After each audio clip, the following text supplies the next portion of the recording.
Good afternoon or good evening, depending on where you might be.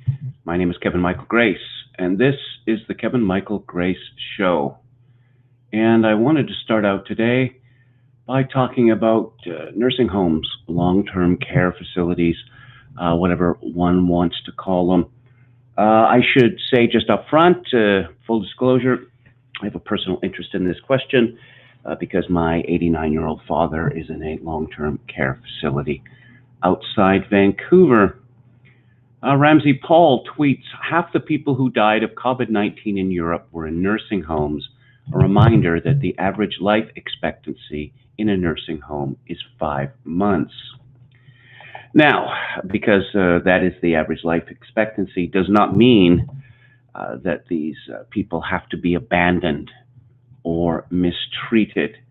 And horrifying stories that we have heard from many places, in particular the Canadian province of Quebec, suggests that COVID-19 has resulted in a situation where these places have become living nightmares. This figure of 50% is from the World Health Organization. I'm reading from the Daily Mail. The WHO's European director, Hans Kluge, revealed the staggering figure at a press conference today where he labeled the deaths an unimaginable human tragedy.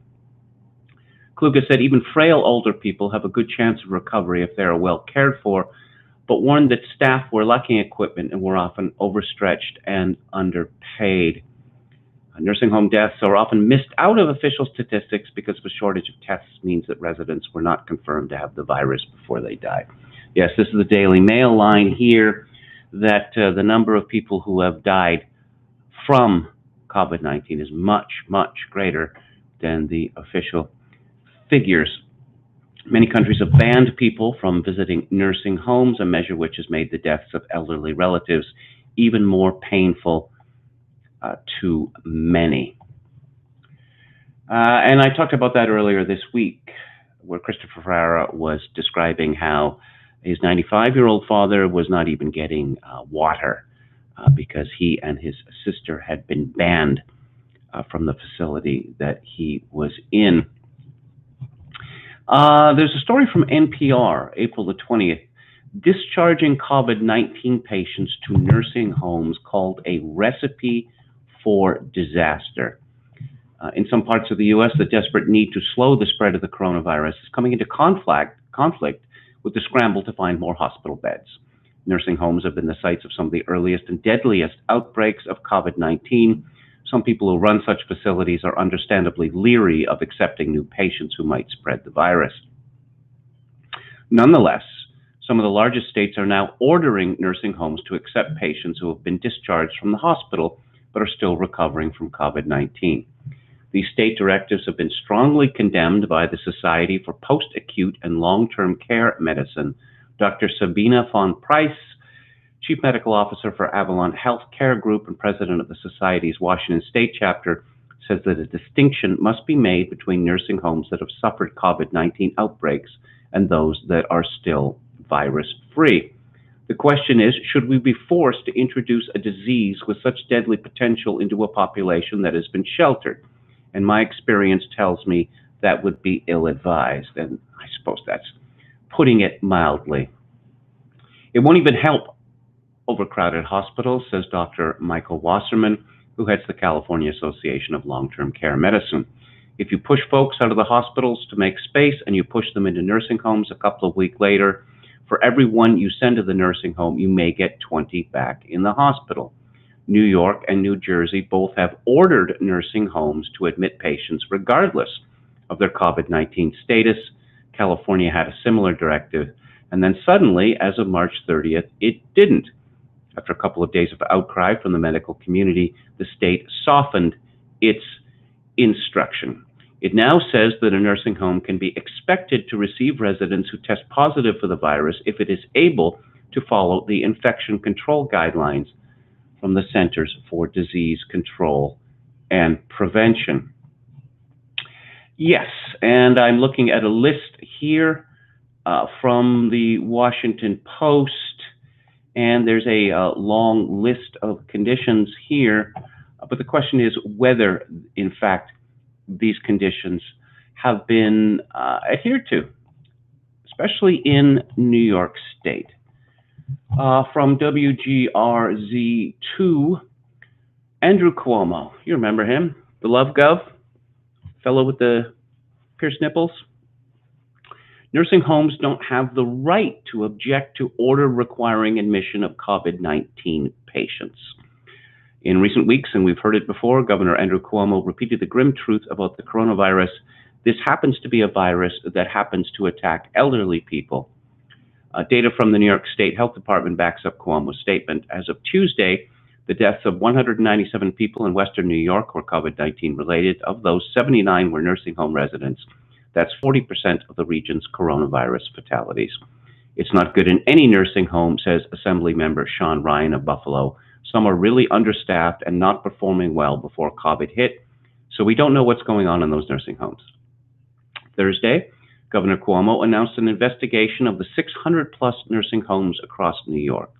Quote, they get paid to provide a service, they get regulated by the state government, there are certain rules and regulations that they must follow, and we put in additional rules and regulations on nursing homes in the midst of the crisis. So was this a good idea, what Cuomo did? I only came across this yesterday, or would have mentioned it earlier. It's a piece from the New York Post editorial board. Forcing nursing homes to take coronavirus patients is just insane and evil. Of all the missteps in the early days of the coronavirus crisis, New York State's health department may have committed the worst, ordering nursing homes to accept residents who tested positive for COVID-19. Instead of quarantining the folks most vulnerable to the disease, the state encouraged its spread. 85% of the state's confirmed deaths from the bug are people over 60, with nearly a quarter of all corona fatalities coming in nursing or adult care facilities, and at least 2,210 such deaths tallied in the city. When asked why these residents and workers weren't better protected, Andrew Cuomo said on Wednesday, it wasn't our job. It was up to privately run homes to keep infected people isolated. If they needed help, the governor magnanimously offered they should have asked. No, it was up to the state to contain the spread. That's why visitors have been banned from nursing homes since the start of the outbreak. As best as we can tell, Dr. Howard Zucker, the state's health commissioner, made his order so that these patients could be released from stressed hospitals, but that doesn't make it any less callous. At the least, the state should now dedicate a few already contaminated homes to COVID-19 cases, if not set up some special facilities like the one in the Javits Center. Instead, the state has allowed casualties to mount, with some homes even having to leave the dead in their rooms for lack of a place to store them. Despite all evidence to the contrary, Zucker claims that nursing homes are equipped to protect and segregate the corona-stricken. But critics such as Assemblyman Ron Kim, a Democrat from Queens, report that many lack the equipment, trained staff, and/or protocols to control it. He explains the staff, the families, everyone is telling me there's completely a lack of support and they don't have the necessary personal protective equipment to be safe. Mayor Bill de Blasio, meanwhile, has been sending coronavirus patients to the city's public nursing home on Roosevelt Island, where staff and local officials say the virus is spreading to its vulnerable, high-risk residents. Many are wheelchair-bound and are chronically ill. Wrong place to be in tune with the governor, Mr. Mayor. But it's Cuomo who really needs to act. I'm wondering who will hold Governor Cuomo accountable for the deaths of so many older people due to his reckless decision, says Arlene Mullen, whose mother died of the virus in a New York home. Well, so Governor Cuomo, the Love Gov, was the hero. He was the anti-Trump of response to COVID-19. Now it appears that he is one of the big villains of this, and that people point to the numbers in New York City, and they have extrapolated those numbers across America. But now it turns out, if not for the reckless endangerment of Andrew Cuomo and Bill de Blasio, the New York numbers would have been much, much lower. I mean, the arrogance in this, blaming the homes for this, that, oh, you're just going to get a huge influx of people, and this is, completely out of the normal. But of course, you were prepared for it. I'm just going to assume that you're prepared for it. I'm not going to make any inquiries to find out. This is near criminal behavior. There's a piece from Al Jazeera, how Quebec elder care homes became coronavirus hotspots. Over half of the more than 1,243 COVID-19 deaths in the Canadian province of Quebec have been in long-term care centers. Nathalie Stake-Doucette says the long-term care home she works at has no hot or cold zones anymore. The entire facility, which houses about 180 residents in the Canadian city of Montreal, is hot. You ask anybody in long-term care, we knew exactly what was coming. We got no expertise that the hospitals had. We got no equipment. We got nothing. So when it hit, it spread like wildfire because we had very little means to contain it. The virus is particularly devastating for elderly people. People over age 60 account for all 97% of deaths in Quebec so far, and has highlighted systemic problems in the healthcare system, including underfunding and chronic staffing shortages. Yes, and what we have heard from Quebec is that workers simply abandoned these places, and these elderly patients were left to their own devices, no food, no water, laying in their own filth. It's an absolutely shocking situation. The Al Jazeera story continues. The country's first coronavirus-related death was reported at Lynn Valley Care Home in North Vancouver. I used to live a couple blocks from that place, and the media was keeping track of the numbers. And then when it got to about 20, they stopped mentioning this. The daughter of another resident at a Montreal home filed a class action lawsuit against it on April 16th, seeking 2 million Canadian dollars in punitive damages for the unlawful interference with residents' rights to personal security and dignity. As I mentioned earlier, it's clear that these terrible conditions in old age homes, well, this didn't happen overnight. And I guess people have kept quiet about it. Everyone has kept quiet about it because no one wants to think about the implications. There's another factor at work. People are living much longer than they have in the past. I mean, most people are living much longer than they have in the past, and this leads to a financial problem, a problem of intergenerational wealth transfer. Now, in the past, when parents died in their 50s, 60s, etc., even the early 70s, their children could expect to receive large sums or fairly large sums, which they often use to take out mortgages and the like. Now, of course, with people living as long as they are, their money is often totally expended in paying for their long-term care, and they have nothing left to leave to their children. I'll just say in my own case, I never really expected to get anything from my father, so that's not really a consideration. But I have to think that this weighs on the minds of the children. I'm not saying that they're condemning them to death, but I'm saying that I don't know that they're motivated to seek the best possible care for their children. A story from Global News, families of COVID-19 victims call for change to BC senior care system. A month after Sandra Cairns became a victim of COVID-19 at the Lynn Valley Care Center, her family remains haunted by her final days. We couldn't go there. We couldn't hold her hand.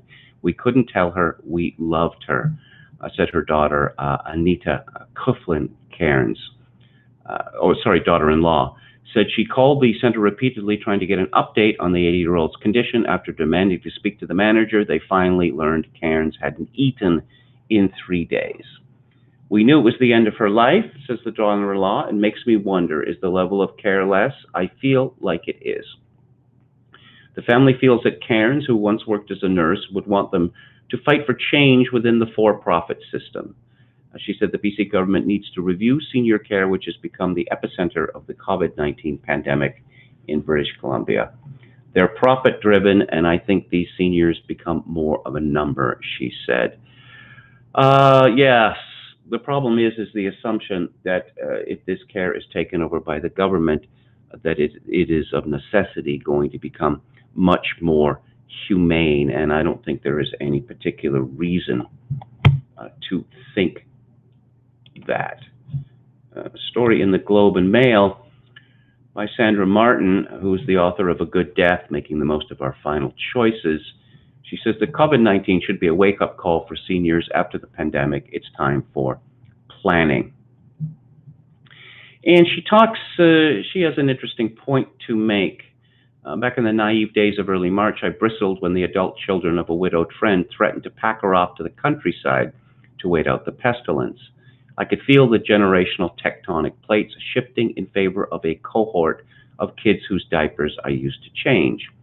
Why are people your age treating us like toddlers who are incapable of making decisions for ourselves? I demanded of a 40-ish venture capitalist with as much umbrage as I could muster, while maintaining physical distance in a freezing cold park as the wind howled around my ears and thunderclouds scudded overhead. Because you raised us that way, was the quick retort. Harumph, but I had to admit he had a point. Early boomers such as myself grew up carefree and unsupervised and subjected our offspring to the regimented oversight of daycare, extracurricular lessons, and summer camps. We could avoid the solitary and stultifying lives of our stay-at-home mothers and pursue ambitious careers, ditch unsuitable mates, and embrace more daring lifestyles. And how has that worked out? As for our parents, at the first sign of frailty, we confined them into expensive and benumbing residences where everything from waking to exercising was scheduled, the equivalent of a 27/4 daycare. While prizing our own independence, we wanted safety for those we loved, freedom for us, control for everybody else, so we wouldn't have to worry about them. Now the tables are being capsized, and we are in danger of being caged for our own good by our adult children in the same kind of systematic care we imposed on them. I mentioned, I heard the news about my father from one of my brothers, and he himself is at great risk for COVID-19 because he recently had a very serious operation where he had to spend 13 days in the hospital, and he has blood clots in his lungs. And he told me the lesson, which I'll repeat. The lesson from this is don't end up in a long-term care facility. I rather suspect that there are going to be profound changes coming out of COVID-19 to the extent that much less serious efforts will be made to keep old people alive, and that we may even see changes to the pension system. Pensions were considered sacrosanct previously. I don't know whether they're going to be considered sacrosanct in the future. Let's have a look at the chat, see what's going on there. Cue moronic banging of pots out of windows. Yeah, so someone joked to me the other day, you always know when it's 7 o'clock. Dawn from Beyond says, apparently nursing homes have changed the law. When I was a child in the 1960s, my great-grandma resided in a nursing home for quite a few years. She had checked herself in so as not to be a burden.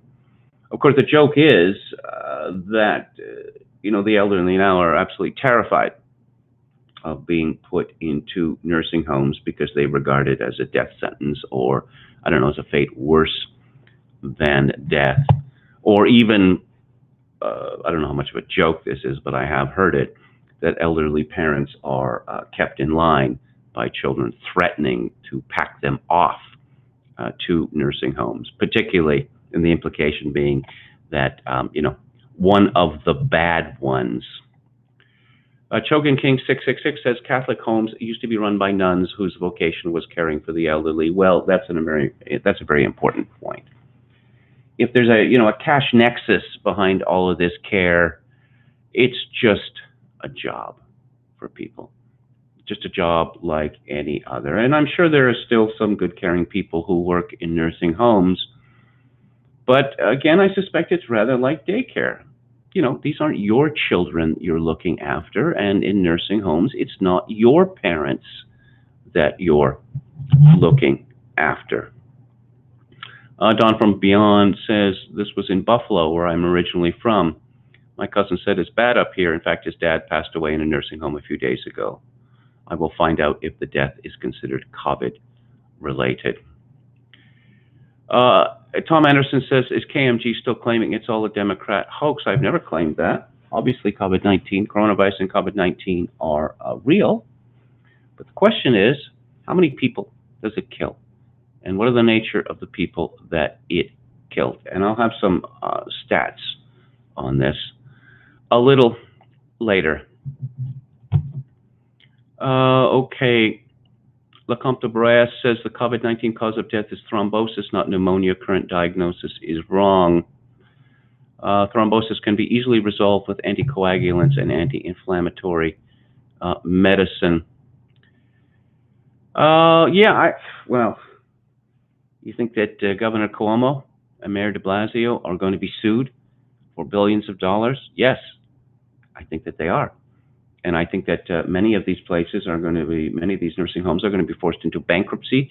Nursing home chains will be forced into bankruptcy, which I guess would hasten a government takeover. There's an old joke, an old Soviet joke about the media. The two main papers in the Soviet Union were called Pravda and Izvestia. And Pravda means truth, and Izvestia means news. And the joke is there is no Pravda in an Izvestia and no Izvestia in Pravda. In other words, there's no truth in the news and no news in the truth. And I suppose it's because I just finished 2 massive volumes of Kotkin's biography of Joseph Stalin, but I've been thinking a lot about the Soviet Union of late, and how the political conditions there, that our political conditions are increasingly resembling those. One example being that the media is no longer even pretending to have any kind of, attraction to the truth. Now, you can say, oh, what about the days of yellow journalism? What about the days of Pulitzer? Say Joseph Pulitzer, the one they named the prize after, where they would, make up stories, and you had Democrat papers and Republican papers, and you had pro-business papers and pro-union papers and the like.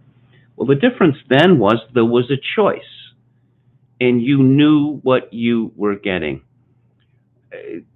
Authenticity, I guess it's been around, or supposed authenticity has been around for about 100 years. Henry Luce invented it with Time magazine, and he founded a whole host of journals that, we just present the facts.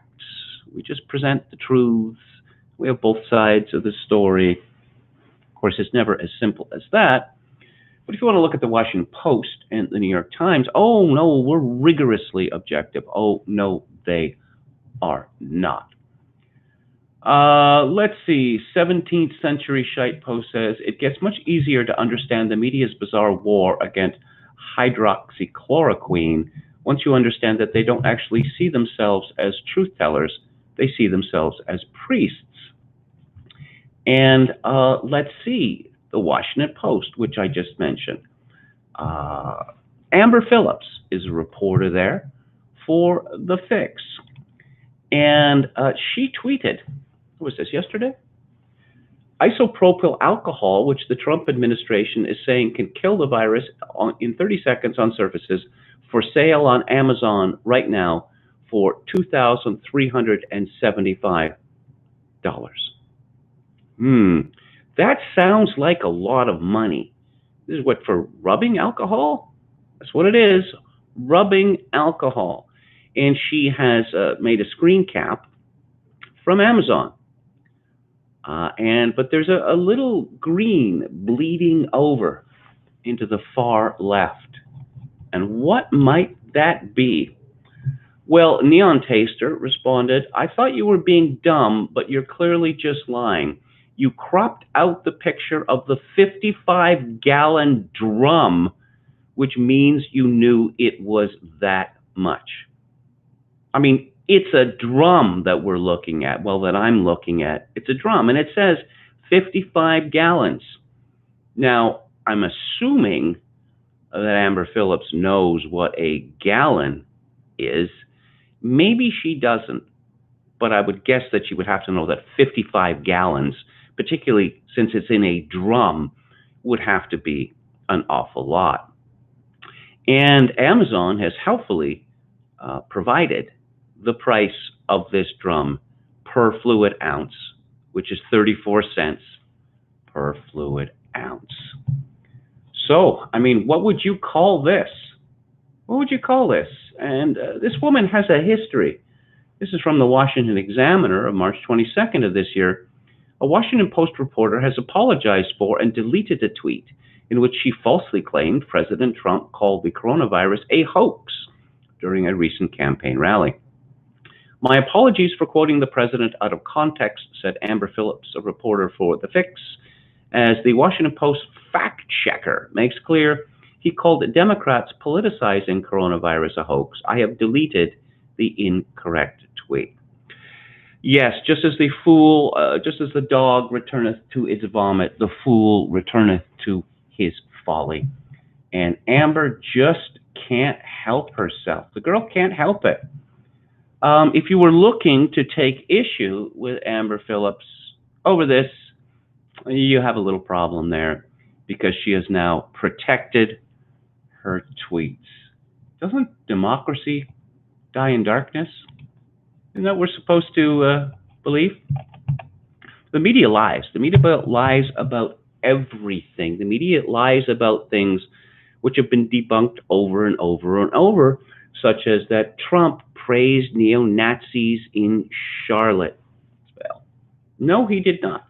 And this is not about COVID-19, but here's a story from Breitbart, which is illustrative of my claim that the media lies about everything.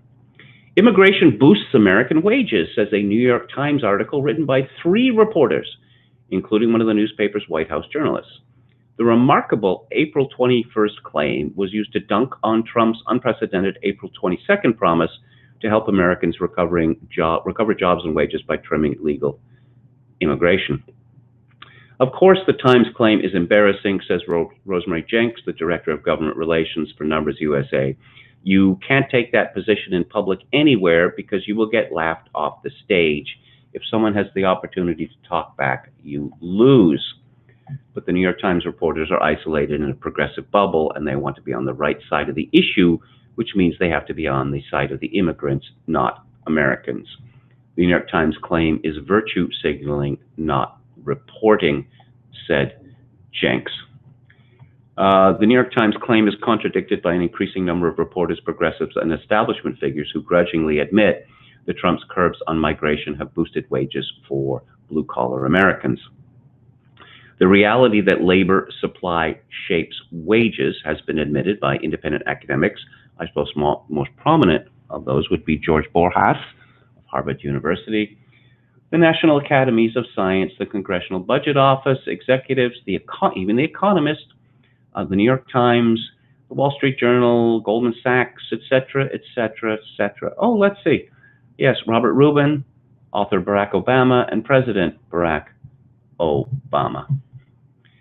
Scheer and his 2 partners linked to just one paper by one author to justify their claim, but the pro-migration author admitted in her 2018 paper that, quote, research suggests that an increase in the share of low-skilled immigrants in the labor force decreases the price of immigrant-intensive services such as housekeeping and gardening, primarily by decreasing wages among immigrants. As Borjas has proven again and again, immigration works to the benefit of immigrants. It does not work to the benefit of the vast majority of Americans. In fact, immigration, particularly low-skilled immigration. It transfers money from the middle class to the rich people. Yes. How about that? Now, I don't know, even if you looked at this from first principles, you would have to understand that all other things being equal, vastly increasing the labor supply is going to lower wages. How could you not understand that? Perhaps you have to be particularly stupid to work for the New York Times. Oh, do you recall that President Trump said at a televised news conference that Americans should inject themselves with bleach or Lysol? Because that was all over Twitter yesterday. Oh my God, Trump has gone too far. I mean, this is crazy. He's killing people. Well, he never said that. And of course he never said that. But our Soviet-like media is going to keep insisting that he said that. I'm going to read exactly what he said, okay? And this was at a briefing with William Bryan of the DHS, Department of Homeland Security. Trump said, I asked Bill a question that probably some of you are thinking of if you're totally into that world, which I find to be very interesting. So supposing we hit the body with a tremendous, whether it's ultraviolet or just very powerful light. And I think you said that hasn't been checked, but you're going to test it. And then I said, supposing you brought the light inside the body, which you can do either through the skin or in some other way. And I think you said you're going to test that too. It sounds interesting. And Bryan said, we'll get to the right folks who could. Trump said, right. And then I see the disinfectant where it knocks it out in a minute, 1 minute. And there is a way we can do something like that by injection inside or almost to cleaning. Because you see it gets in the lungs and does a tremendous number on the lungs. So it would be interesting to check that. So that you're going to have to use medical doctors with. But it sounds interesting to me. So we'll see. But the whole concept of the light, the way it kills it in 1 minute, that's pretty powerful. So there was a question, but can I just ask, the president mentioned the idea of cleaners like bleach and isopropyl alcohol you mentioned. There's no scenario that could be injected into a person, is there? I mean, and Bryan said, no. I'm here to talk about the findings that we had in this study. We won't do that within the lab, in our lab. So Trump said it wouldn't be through injection. We're talking about through almost a cleaning, sterilization of an area. Maybe it works, maybe it doesn't work, but certainly it has a big effect if it's on a stationary object. That's what Trump said. And the media reported that he had advised people to inject themselves with bleach or Lysol. These are the depths to which the media has sunk. They know that if they keep saying bleach, Lysol, bleach, Lysol, bleach, Lysol, Trump, that large numbers of people will believe that Trump actually said this. According to the New York Post, Trump claims disinfectant remarks were sarcastic question to reporters. Now, reporter asks, are you suggesting that people inject themselves with bleach, rubbing alcohol or Lysol, whatever? That is not a serious question. Of course, this is not a serious question. When asked to clarify his comments during an Oval Office appearance Friday morning, the president said he was not encouraging it and claimed he was sparring with reporters, whom he called extraordinarily hostile people. I was asking a question sarcastically to reporters like you just to see what would happen. When I was asking a very sarcastic question to the reporters in the room about disinfectant on the inside, but it does kill it, and it would kill it on the hands, and then it would make things much better. That was done in the form of a sarcastic question to a reporter. Bleach. Got to stay away from bleach, right? Well, from the Daily Mail, Chris Cuomo, of course, Chris Cuomo is that sad man we call Fredo, who's on CNN, who broke the quarantine and possibly infected his wife and his children thereby, and then railed at some fat loser biker who said, hey, aren't you that guy on TV who supposedly locked into a basement? And then there was a phony reunion. course, Chris Cuomo's brother is Andrew Cuomo, the Love Gov, or Governor Death, as I like to call him. Chris Cuomo's wife, Christina, is mocked for saying she bathed in Clorox to treat coronavirus, while the CNN host slams Trump's suggestion people could be infected with disinfectant. I think the mail meant to say people could be disinfected. All right. Christina Cuomo says she puts half a cup of Clorox in her bath twice a week as she battled against coronavirus. You see, this headline is misleading. When you read about someone bathing in Clorox, you get the impression that, several jugs of this stuff were poured into the bathtub. Half a cup. 4 ounces. Yeah, it's not really very much, is it? And it is heavily diluted. Christina Cuomo, 50, claims the advice was provided by Dr. Linda Lancaster, who describes herself as an energy medicine and homeopathic physician, and less high-profile names such as Robert Redford among her clients. Christina, Chris, and their son Mario all tested positive for coronavirus, although she and her husband have since recovered. Andrea Pizer writes in the New York Times that the left's scornful response amid COVID-19 lockdowns will help re-elect Trump. She begins, "You think the left would have learned its lesson from the bone-headed mistakes it made after the astounding presidential victory of Donald Trump in 2016, and boy, you would be wrong.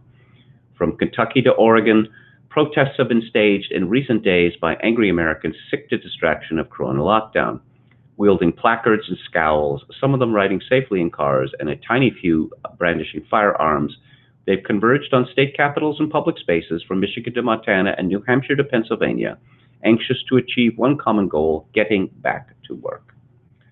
The reaction from the elite, mainly white, so they're white, leftist media has been stunning, depressing, and familiar. Quote, at a string of small Reopen America protests across the country this week, maskless citizens proudly flouted social distancing guidance while openly carrying semi-automatic rifles and waving American flags and signs with ironic swastikas. Charlie Warzel wrote in the New York Times Sunday, minimizing all protesters as fringe players and kooks worthy of consideration. As far as I've seen, one of these stories showing a flag with a swastika on it, there's some question of its provenance, with some suggesting that this was an ironic gesture made at a Bernie Sanders rally.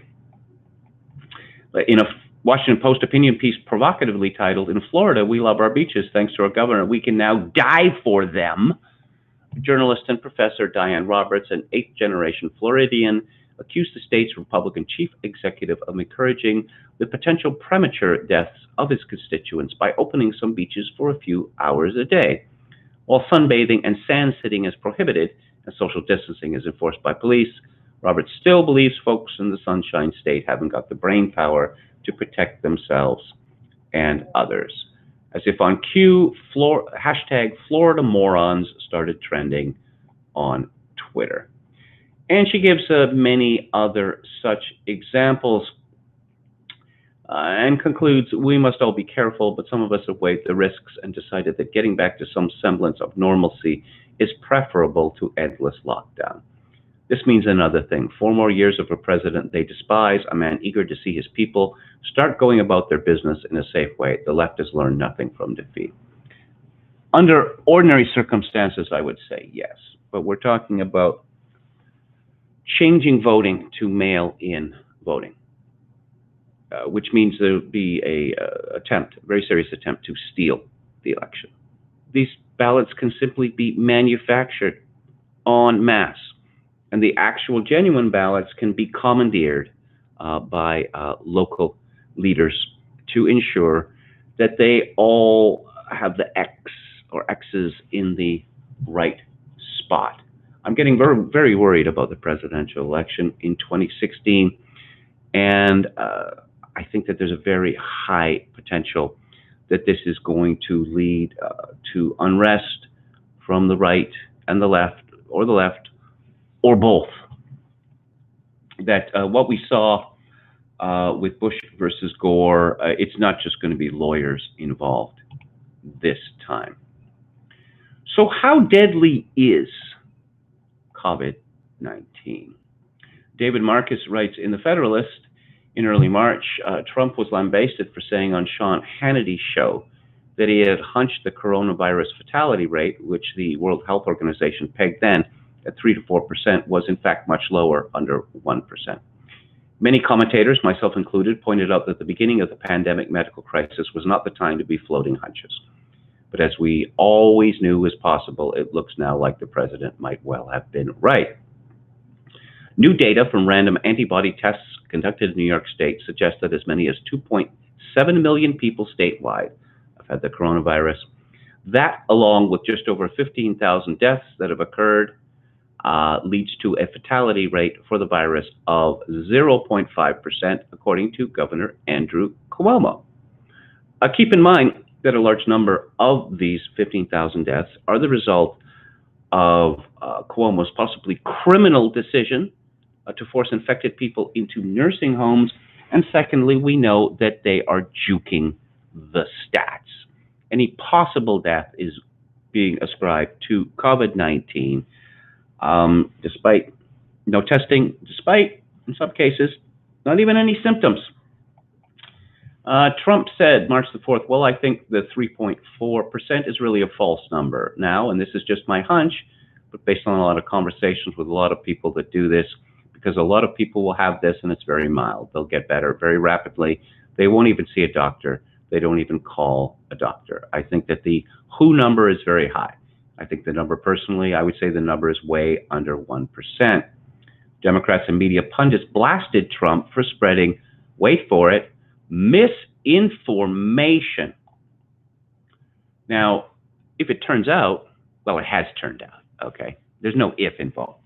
Are these people who were talking about these vastly higher numbers, are they going to apologize? No. No, they're not. What they're going to claim is, as I predicted, over a month ago, about 5 weeks ago or more, that, yes, they're going to wreck the economy, destroy society, eliminate civil rights, and they're going to claim, oh, the numbers, well, yeah, we're going to pat ourselves on the back because we did such a great job. The Federalist story continues. While this data is preliminary, is backed up by another study in Los Angeles that found 40 times more people had carried the virus than were previously known. This dropped the fatality rate in LA from 4.5% to 0.1 to 0.3%. Yes, how about that? So the World Health Organization managed to be spectacularly wrong about COVID-19 twice in two wildly different ways. First of all, saying not communicable, not that we know, from person to person, no need to restrict travel, that would be racist, and then turning on a dime and saying, oh my God, we're all going to die, and life as we know it must be brought immediately to a halt.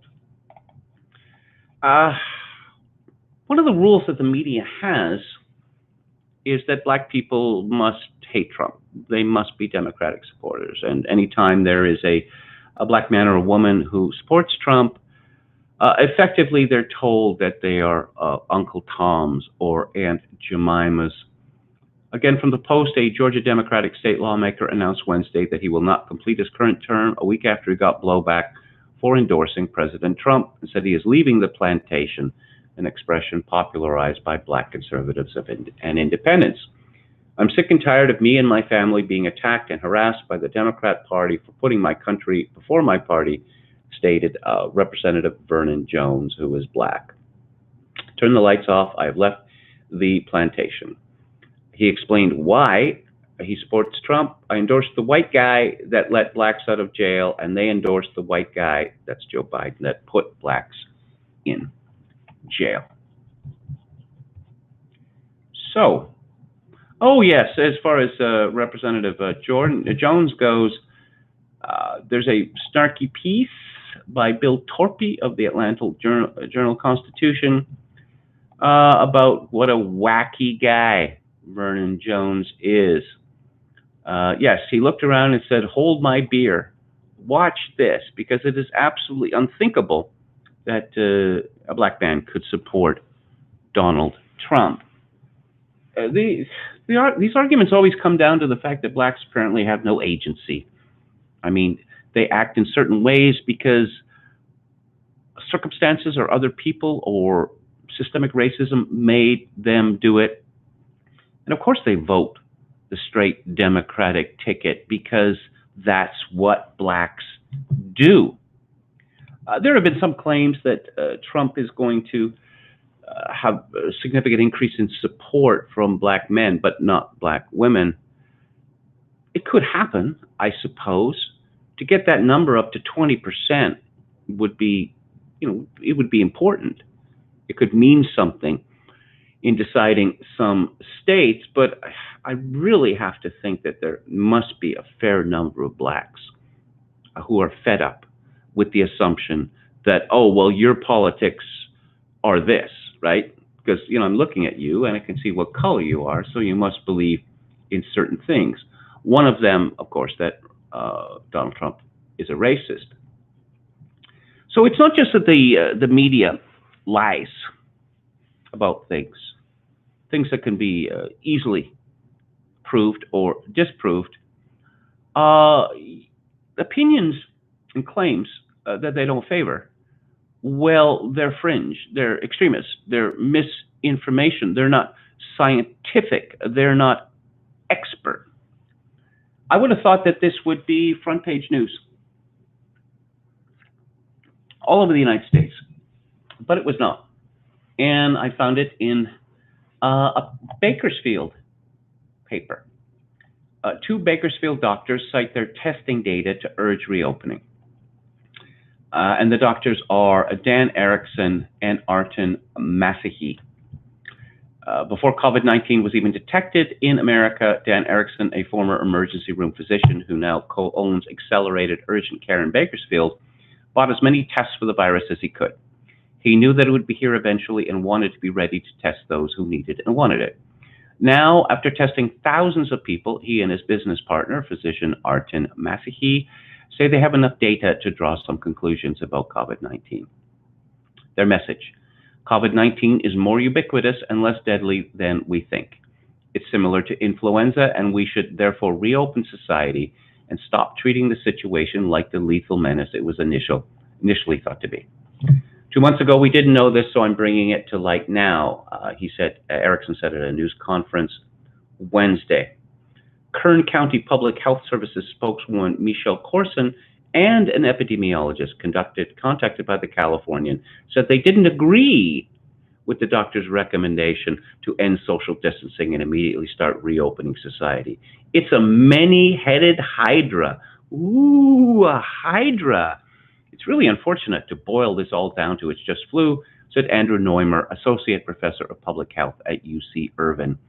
There's no flu season that looks anything like New York does right now, but we've been talking about some of the things that New York has done.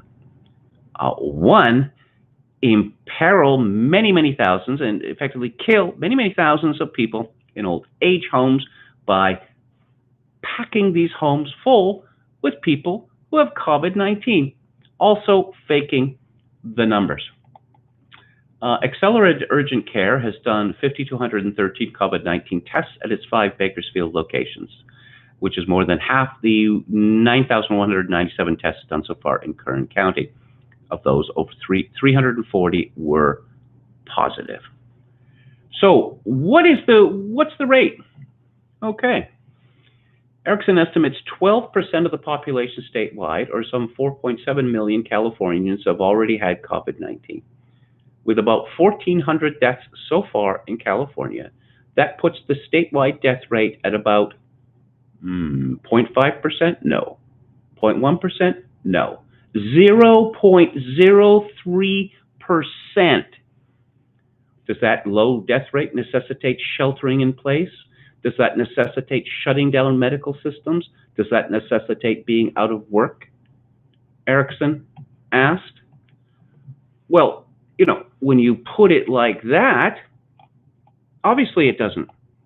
This seems like the greatest mistake, or the greatest series of mistakes thus far in the 21st century.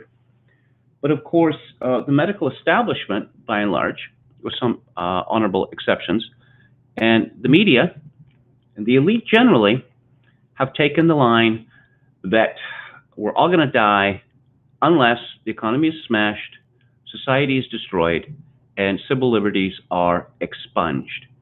Do you think that they are going to start apologizing anytime soon? No, they are not going to do so, and they are going to make every effort to discredit physicians like Erickson and Masahi. And just ignore the data. It's just thousands of people are dying. Oh, thousands of people are dying. Well, the United States is a big country. How many people die in the United States every year? 2.8 million people. What does that mean? It means that a lot of people die in the United States every single day. And I'm just going to work this out on the calculator right now. So that's 2,800,000 divided by 365 equals 7,671 people on average every day die. Now, obviously, during flu season, this number goes up. But as I mentioned before, a lot of people seem to have grave difficulty with large numbers. I don't know that any number over 1,000 or perhaps 10,000, it's all the same. So they start reading, oh, the cumulative death toll is up to, 50,000. Well, what would it be up to in any normal year? That is not the question that is being asked, and we know why. Let's go to another expert. This is from Breitbart. Top Joe Biden medical expert, Dr. Ezekiel Emanuel, predicted America would hit a whopping 100 million coronavirus cases by this coming Monday. He was off by only 99 million. During a March 27th appearance on MSNBC's Morning Joe, Emanuel, a member of Biden's Public Health Advisory Committee, a committee to help the former vice president form policies to fight the pandemic, predicted that within 4 weeks, some 100 million Americans would be infected with the China virus. What is it advertised as a news show, and without any evidence or even a request for evidence from the boobs who co-host Morning Joe, Emanuel spewed the following without so much as, where did you get that number from? Primarily in New York, he said, but it's not going to be exclusively in New York. This is not a virus that is going to stay confined to New York. Right now, if you look at the numbers, we probably have 1 million COVID-19 cases in the country.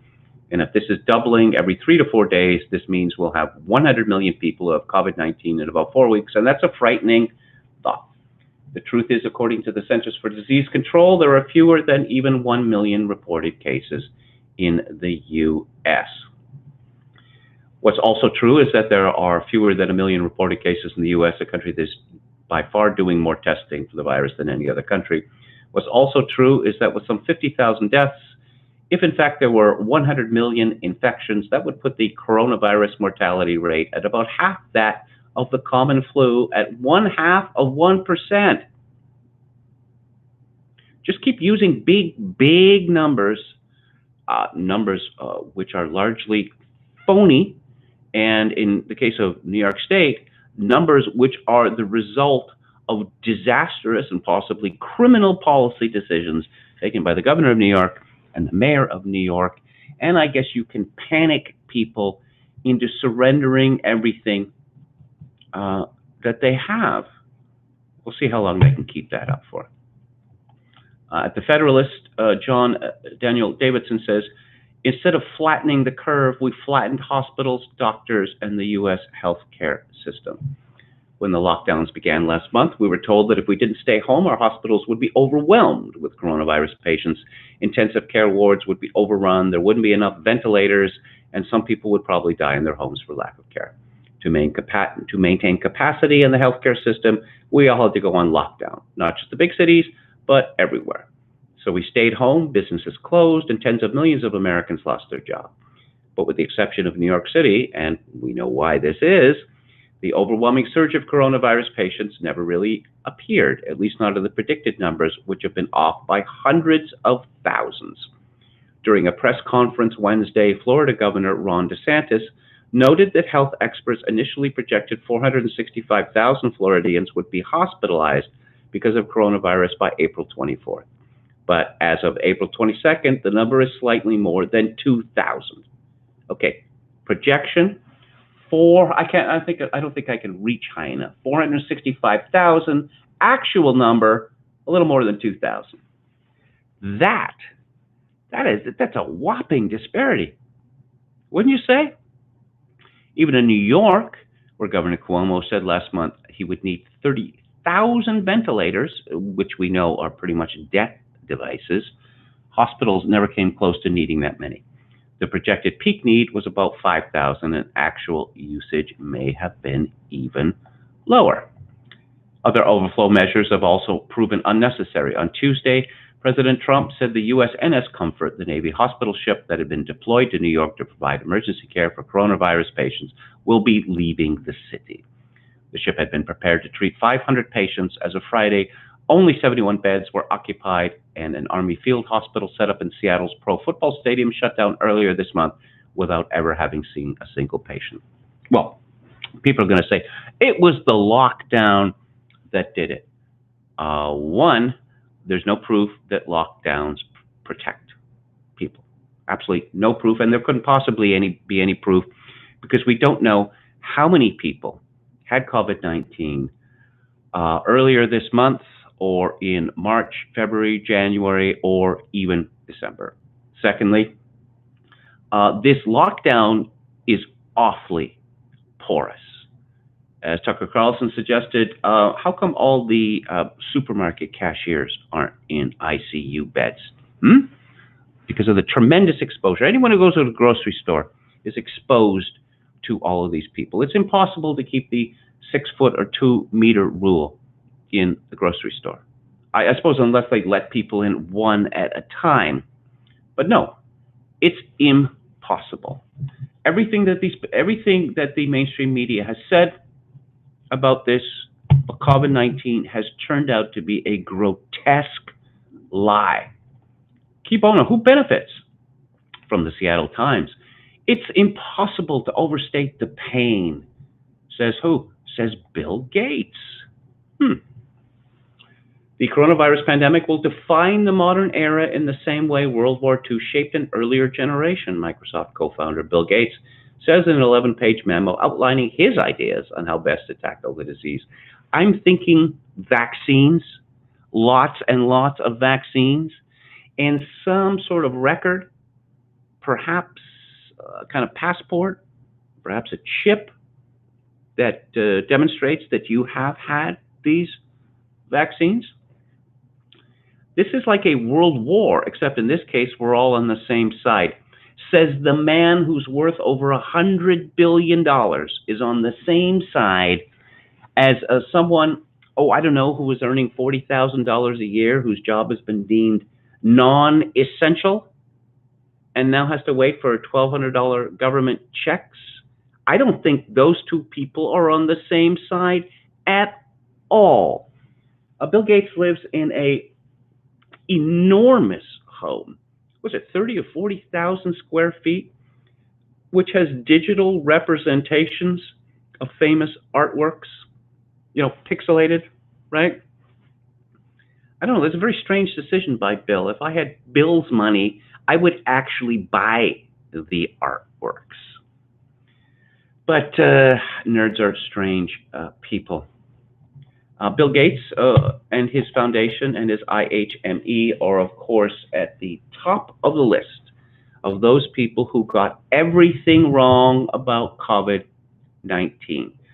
And the World Health Organization and Dr. Anthony Fauci are financially, they can be described as satellites of Bill Gates and the Bill and Melinda Foundation. Oh, you remember we used to be told that if women ran the world, things would be a lot different? Yeah, they would be a lot different. They'd be much, much worse. Oh, women are just, they're all about consensus. They're not all about power tripping and the like, you know? It'd be a much more peaceful place if women ran the world. Samantha Power, the Irish banshee, tweeted yesterday, Taiwan's fight versus pandemic, population 23,426 cases and 6 deaths as of yesterday, is remarkable. Its generation with other nations shipping 10 million masks to U.S., Europe, and sharing tactics so appreciated. I don't know. Why are we listening to Samantha Power talk about anything? It's nice she's sticking up for Taiwan. But the Obama administration, let's see, Hillary Clinton, Susan Rice, Samantha Power, Michelle Flournoy, yes, the faster, kill School of Foreign Policy. This is from Scott Atlas, MD. It's an op-ed in The Hill. The tragedy of the COVID-19 pandemic appears to be entering the containment phase. Tens of thousands of Americans have died, and Americans are now desperate for sensible policymakers who have the courage to ignore the panic and rely on facts. Leaders must examine accumulated data to see what has actually happened, rather than keep emphasizing hypothetical projections. Combine that empirical evidence with fundamental principles of biology established for decades, and then thoughtfully restore the country to function. 5 key facts are being ignored by those calling for continuing the near-total lockdown. 1, the overwhelming majority of people do not have any significant risk of dying from COVID-19. The recent Stanford University antibody study now estimates that the fatality rate, if infected, is likely 0.1 to 0.2%, a risk far lower than previous World Health Organization estimates that were 20 to 30 times higher. In New York City, an epicenter of the pandemic, with more than 1/3 of all U.S. deaths, the rate of death for people 18 to 45 years old is 0.01%, or 11 per 100,000 in the population. On the other hand, people aged 75 and over have a death rate 80 times that. For people under 18 years old, the rate of death is 0 per 100,000. Of the fatal cases in New York State, 2/3 were in patients over 70 years of age, and thank you for that, Governor Cuomo and Mayor de Blasio. And more than 95% were over 50 years of age. Of the 6,570 confirmed COVID-19 deaths fully investigated for underlying conditions to date, 99.2% of them had an underlying illness.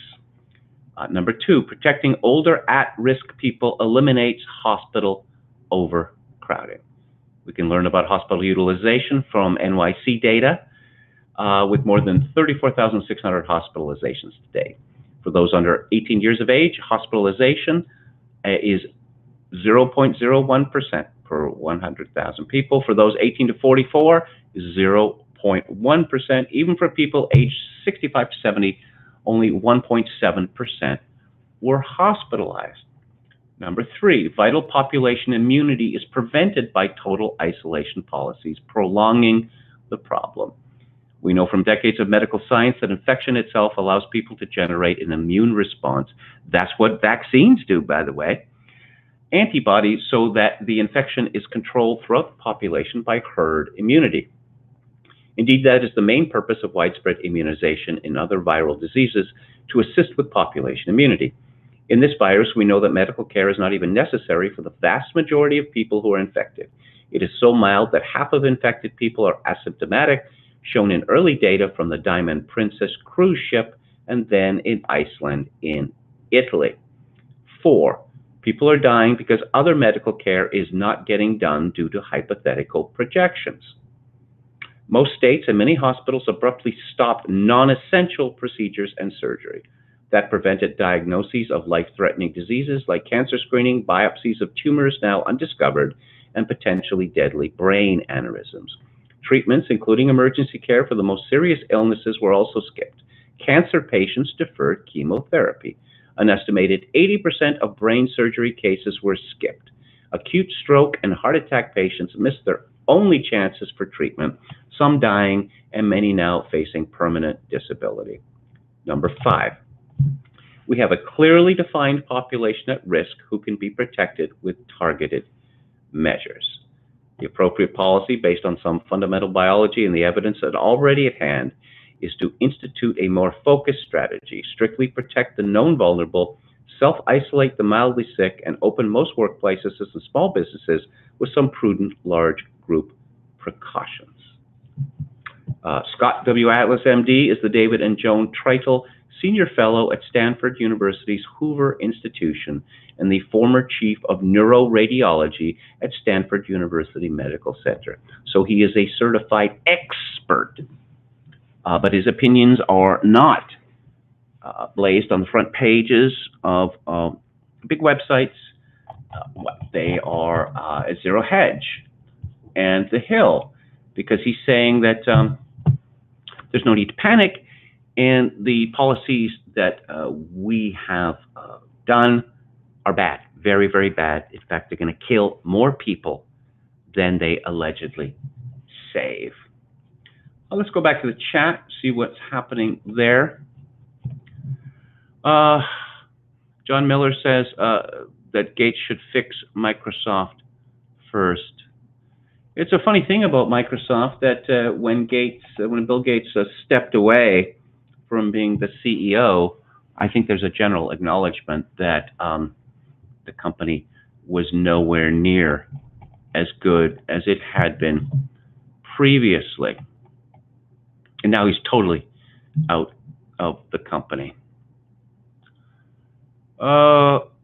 Eternal Fisherman says, I recently saw a tweet about how Chomsky is so centrist that he's not even a liberal. Yeah. Contracu says, what Trump was describing would be a form of plasmapheresis with UVC light exposure to serum plasma. This could actually work. Okay. Isn't Colorado trying that method, says John Miller. Ian Chadwick says, little bit of bleach in drinking water is standard water purification technique.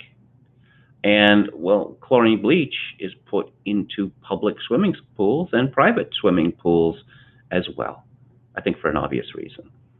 I hold no brief for Chris Cuomo. I don't know anything about his wife, but she puts 4 ounces of bleach, Clorox bleach, in her bath, in her bathing water, and oh my God, what a stupid woman. Well, it doesn't seem at all stupid to me.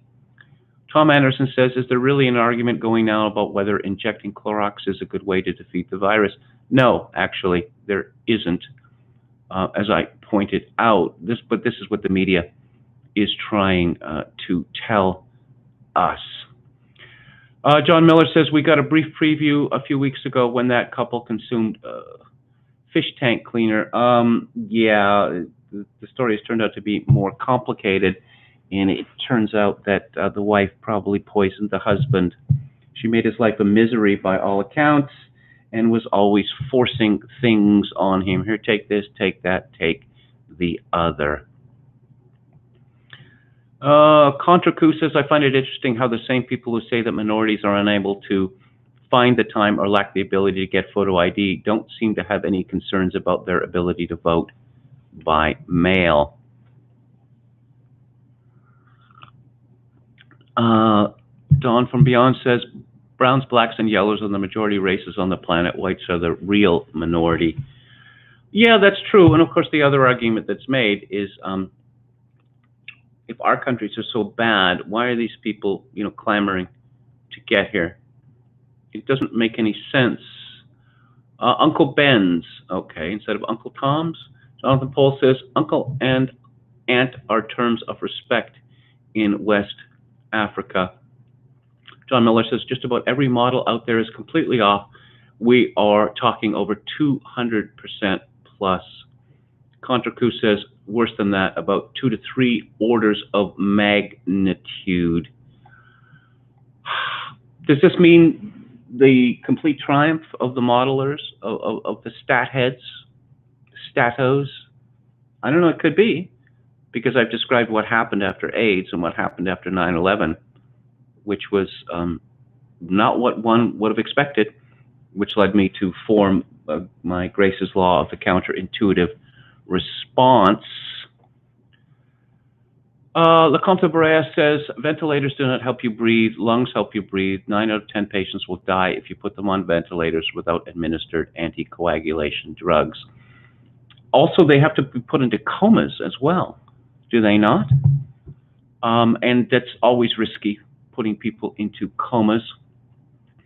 Contra Q says, I could have just as easily said that the deaths could be between 10,000 and 100 million. For comparison, that's only 4 orders of magnitude.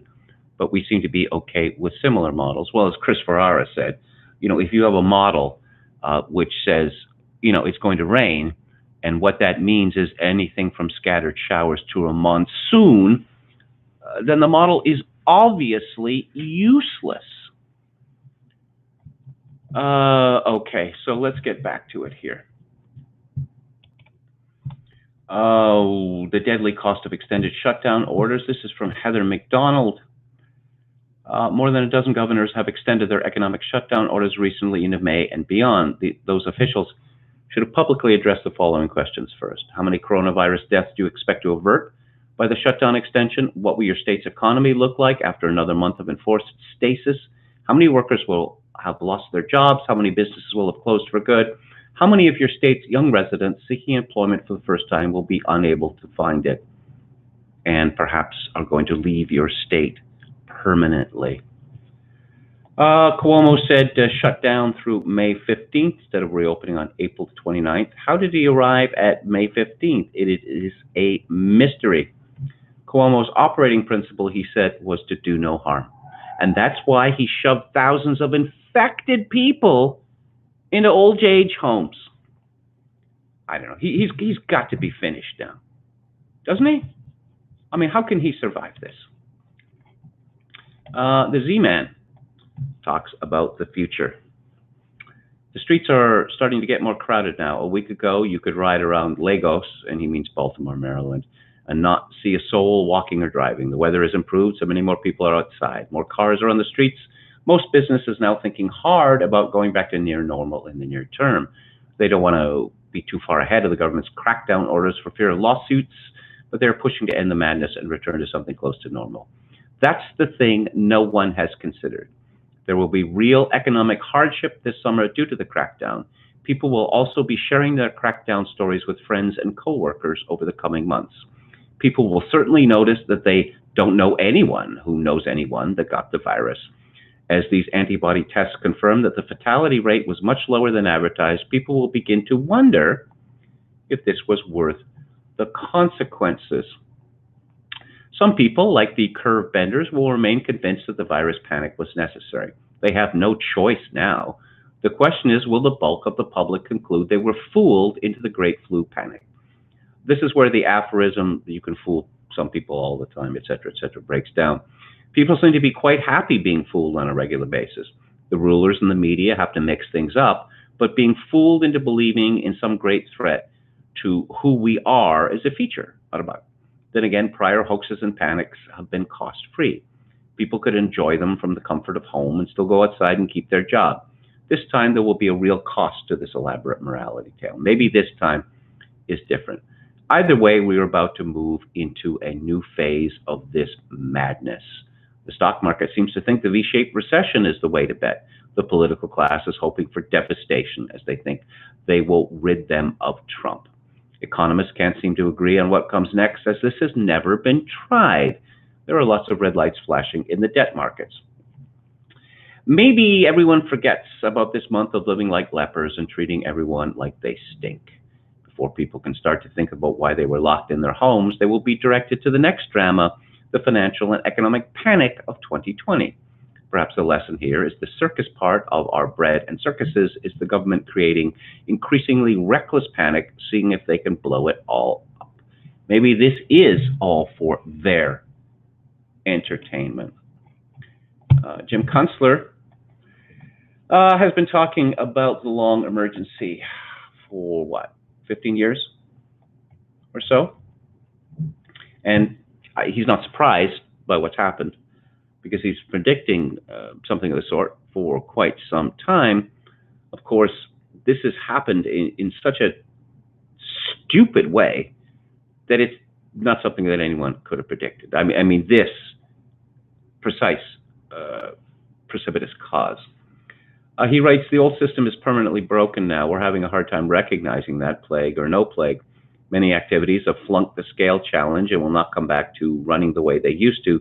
Generally, anything organized at the giant scale. Global supply chains, global corporations that depend on them, fracking for shale oil, big institutions like colleges and even public school systems, commercial aviation and tourism, the auto industry, show business, suburbia as a general proposition, skyscrapers and megastructures, shopping malls, pension funds, insurance companies, mega banks, and of course, medical conglomerates. We're deceived by Amazon.com, which appears to be successful at the moment because it is filling a vacuum that Amazon will also eventually fall into. Amazon's business model is a joke. The model is every item purchased makes a separate journey by truck to the customer. That's a sell signal to me. The lockdown is making people crazy. It's one thing to be stuck in the house with spouses and relatives you can barely stand under normal circumstances. But to see all your financial support systems melt down at the same time, along with the implications for your hopes and dreams, is a pretty big shock. Naturally, so many want to bust out of the waking nightmare and get going to return to action, to see at least whether what they were doing before all this happened might restart. I don't know about that. They might flock back to restaurants to spend some of that fresh minted $1,200, and then what? Where will the next $1,200 come from? Modern monetary theory? A new guaranteed basic income? From what? From taxes paid by which businesses generating what profits from people too broke to buy goods and services? I don't think so. Yes, moving out and not coming back. Chip Garrity at National Review talks about how this COVID-19 hysteria has really highlighted the red America versus blue America divide. That the media, which is dominated by people from New York City, they don't. The other Americans, they're not really legit, because if they were legit, they'd be living in New York City, wouldn't they? Okay, this is a short piece I liked from Arnold Kling from 4 days ago. I've seen headlines about polls showing that people are afraid of restrictions being lifted too soon. To me, it sounds as if they prefer what I call lockdown socialism. Under lockdown socialism, you can stay in your residence, but paying rent or paying your mortgage is optional. You can obtain groceries and shop online, but having a job is optional. Other people work at farms, factories, and distribution services to make sure that you have food on the table, but you can sit at home waiting for a vaccine. People still work in nursing homes that have lost so many patients that they no longer have enough revenue to make payroll. Professors and teachers are paid even though schools are shut down. Police protect your property even though they are at risk for catching the virus, and criminals are being set free. State and local governments will continue paying employees even though sales tax revenue has collapsed. If you own a small business, you don't need revenue because the government will keep sending checks. If you own shares in an airline, a bank, or other fragile corporations, don't worry, the Treasury will work something out. This might not be sustainable. Yes. Gretchen Whitmer, the governor of Michigan, with a strangely frozen face. We learn that Michigan lawmakers plan to strip her of some powers as armed protesters gather at her home over her plan to extend measures to May the 15th. I don't want to go too much in detail about what Georges Sorel had to write on this subject. You can look him up on Wikipedia, Sorel. But he noted that one traditional check on the arrogance of politicians had been eliminated, and it appears that this traditional check might be returning. Michigan Governor Gretchen Whitmer eases stay-at-home order after protests. Well, how about that? I thought, Britain, which has gone crazier than most countries in the world, how long is it going to last, the lockdown? Can we get a vaccine? When will that be? We don't know.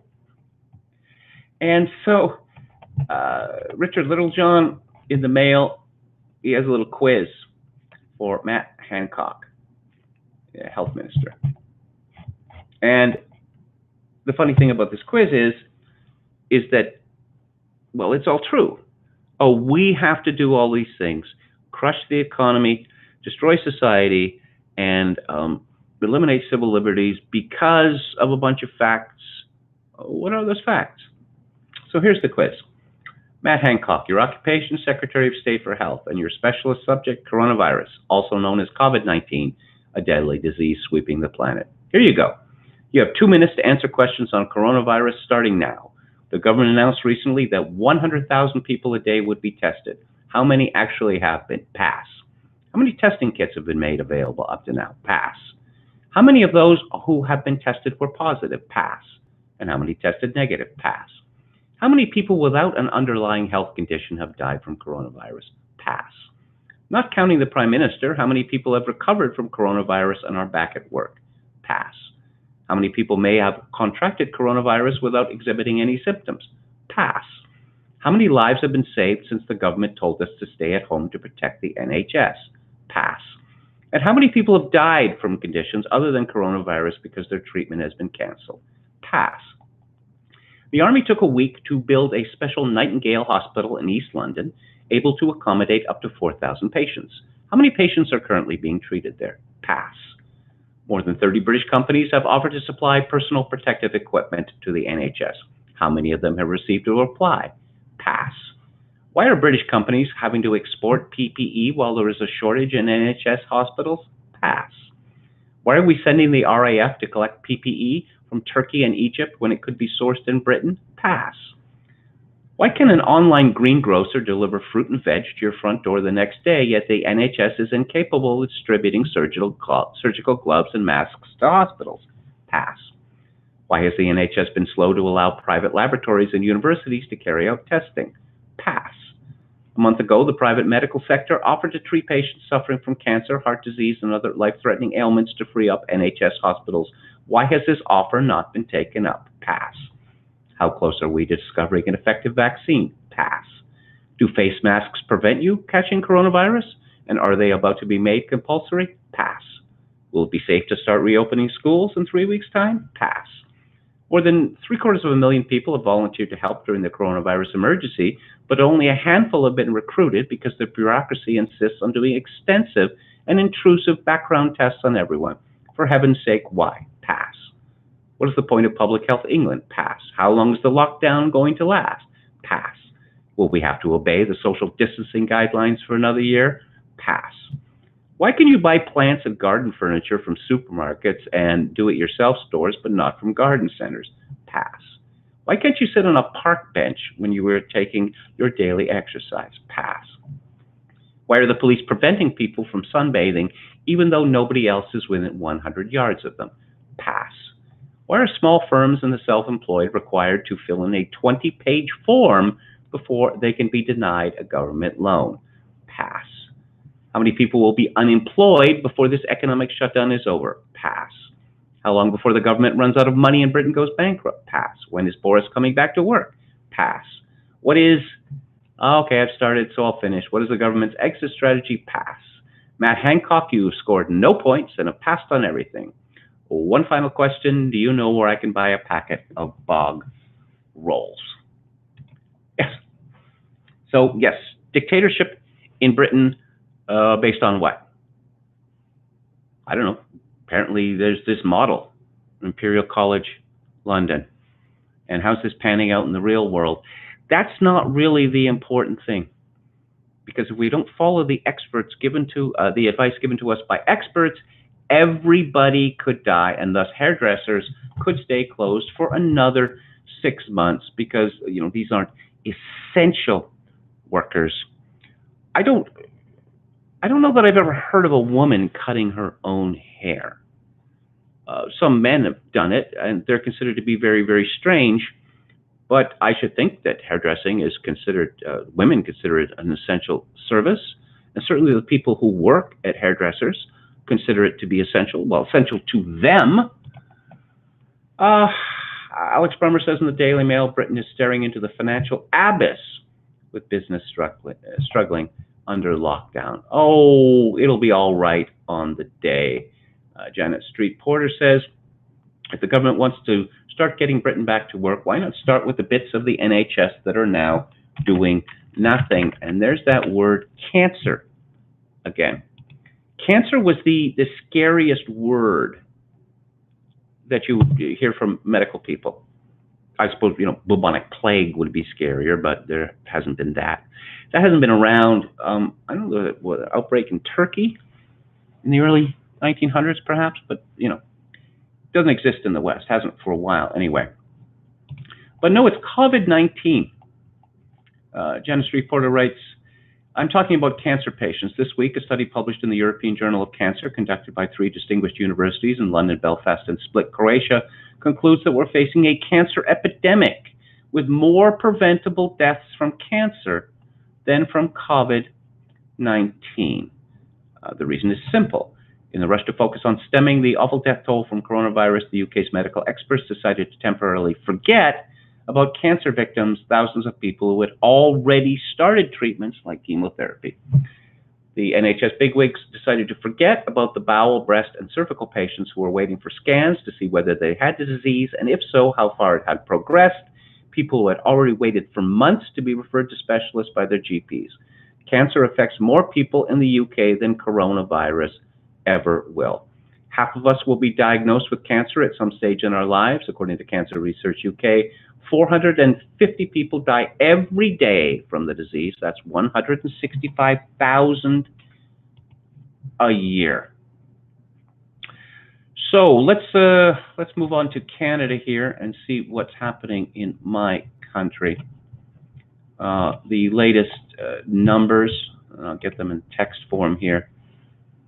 42,739 cases. Again, Canada has 38 million people. 2,197 deaths. A country of 38 million people. Saskatchewan, 331 cases, 4 deaths, and they're slowly moving to opening things up. In my own province of British Columbia, 1,824 confirmed cases and 94 deaths, and British Columbia has 5.1 million people. And I always like to check on Vancouver Island because, of course, I do live on an island, which means there is, separation from the rest of the world. 4 new deaths in British Columbia and 29 new cases, bringing up the province death toll to 98. And okay, I'm going to search for island here to find out. It seemed to me that they'd stopped doing this because the numbers were so low. Oh no, we're up to 114 cases in the island health region with 2 deaths, which certainly population of close to 800,000. It certainly justifies, shutting the island down, or so authorities think. Nobody wants to be the first to do this. I mentioned Stalin before, and there's the old joke, which happens to be actually true, of people being terrified to be the first person to stop clapping after one of Stalin's, 2-hour or 3-hour speeches. I would have thought that a greater worry would be falling asleep in one's seat during a Stalin speech. Excuse me. No, I had to laugh there, which brought on a cough, because this is just such a typically Canadian story. And it comes from the New York Post. Canada is rejecting 1 million face masks purchased from China for healthcare workers because they did not meet filtration standards, government officials said. The KN95 respirators, which Canadian officials consider to be a viable alternative to the N95 mask, won't be distributed to frontline healthcare workers after being found to be less protective. So China gives us the virus, and we send good money to them for stuff that doesn't work. Oh, Illinois blows $17 million on shoddy face masks from China. I just thought, don't you expect a 50% failure rate with everything that comes from that country? Teresa Tam. Dr. Teresa Tam is Canada's Chief Medical Officer. And at first, she said, parroting the line from the Chinese Communist Party, coronavirus, it's not a big deal. We don't even know that it can be communicated person to person. There's no reason to restrict flights from China or other places. The real epidemic is stigmatization, following from xenophobia. So John Ivison writes in the National Post that it was outrageous for a Conservative MP to go after Dr. Tam and question her loyalty. She was born in Hong Kong. So let's see. She's a woman, she's an ethnic minority, and she's an immigrant. Pretty well criticism proof, I must say. Let's see. What Ivison is saying here is that there are so many immigrants in this country now that you can't criticize immigrants. He actually makes that argument. He actually makes that argument in his piece. Did Canadians ask for immigrants and their cohorts to be given veto power over speech? No, they did not. And, you know, we might want to ask the questions, how did this come about and who is responsible for it? Yeah. Tyler Watt tweets, I'm pretty disgusted by the xenophobic rhetoric coming from certain people and leadership candidates of the Conservative Party. Let's battle their hate with positivity. Can we get thank you, Dr. Tam trending? Thank her for what? She managed to be spectacularly wrong about the coronavirus twice in entirely different ways. That, I think, is quite an accomplishment in Alberta, where I lived for 5 years, where Jason Kenney has had passed dictatorial legislation. They are not going the way of Saskatchewan. Saskatchewan, which will start a careful and phased reopening in May, beginning with golf courses, hair salons, and retail stores. No, Alberta is getting its medical advice from Dr. Dina Hinshaw. Dina spelled D-E-E-N-A. And so Alberta is going to lock that, keep the lockdown going. Can't open up Alberta. Oh, yes. And we have to protect our medical workers, our medical institutions. Again, as Peter Hitchens has pointed out, they're supposed to be there to protect us.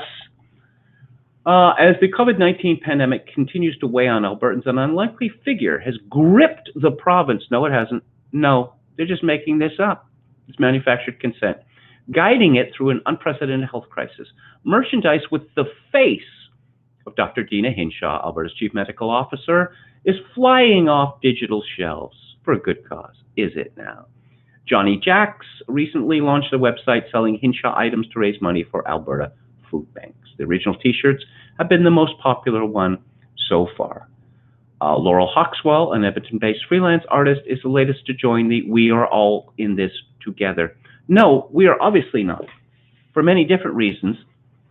If there is one class of employment which is labeled essential, and there is another class which is labeled inessential, and the inessential people have to wait for government handouts in order to survive, no, we are not all in this together. I mean, again, this is a Soviet use of language. I'm going to move very shortly to the book club, where we're going to talk about Matt Stoller's book, Goliath, but a little amusement before then.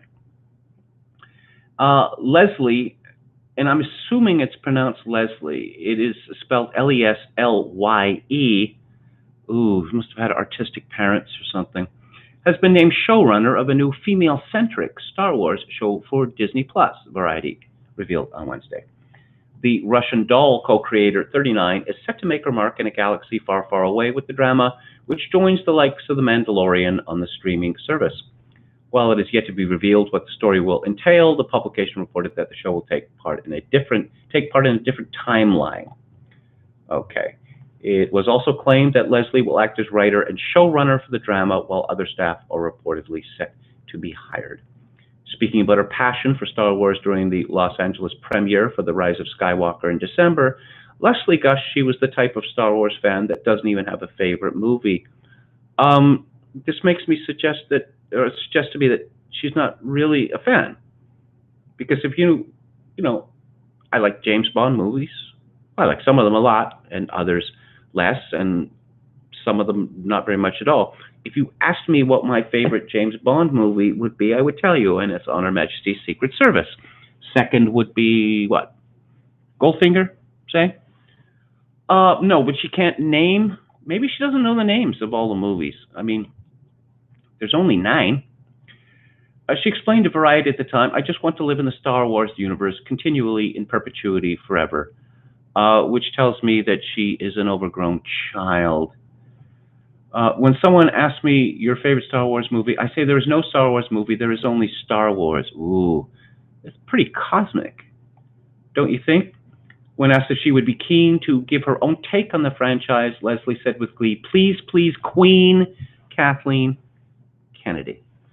Kathleen Kennedy is the producer who was given control over Lucasfilm and produced a series of films that the fans were not too pleased with.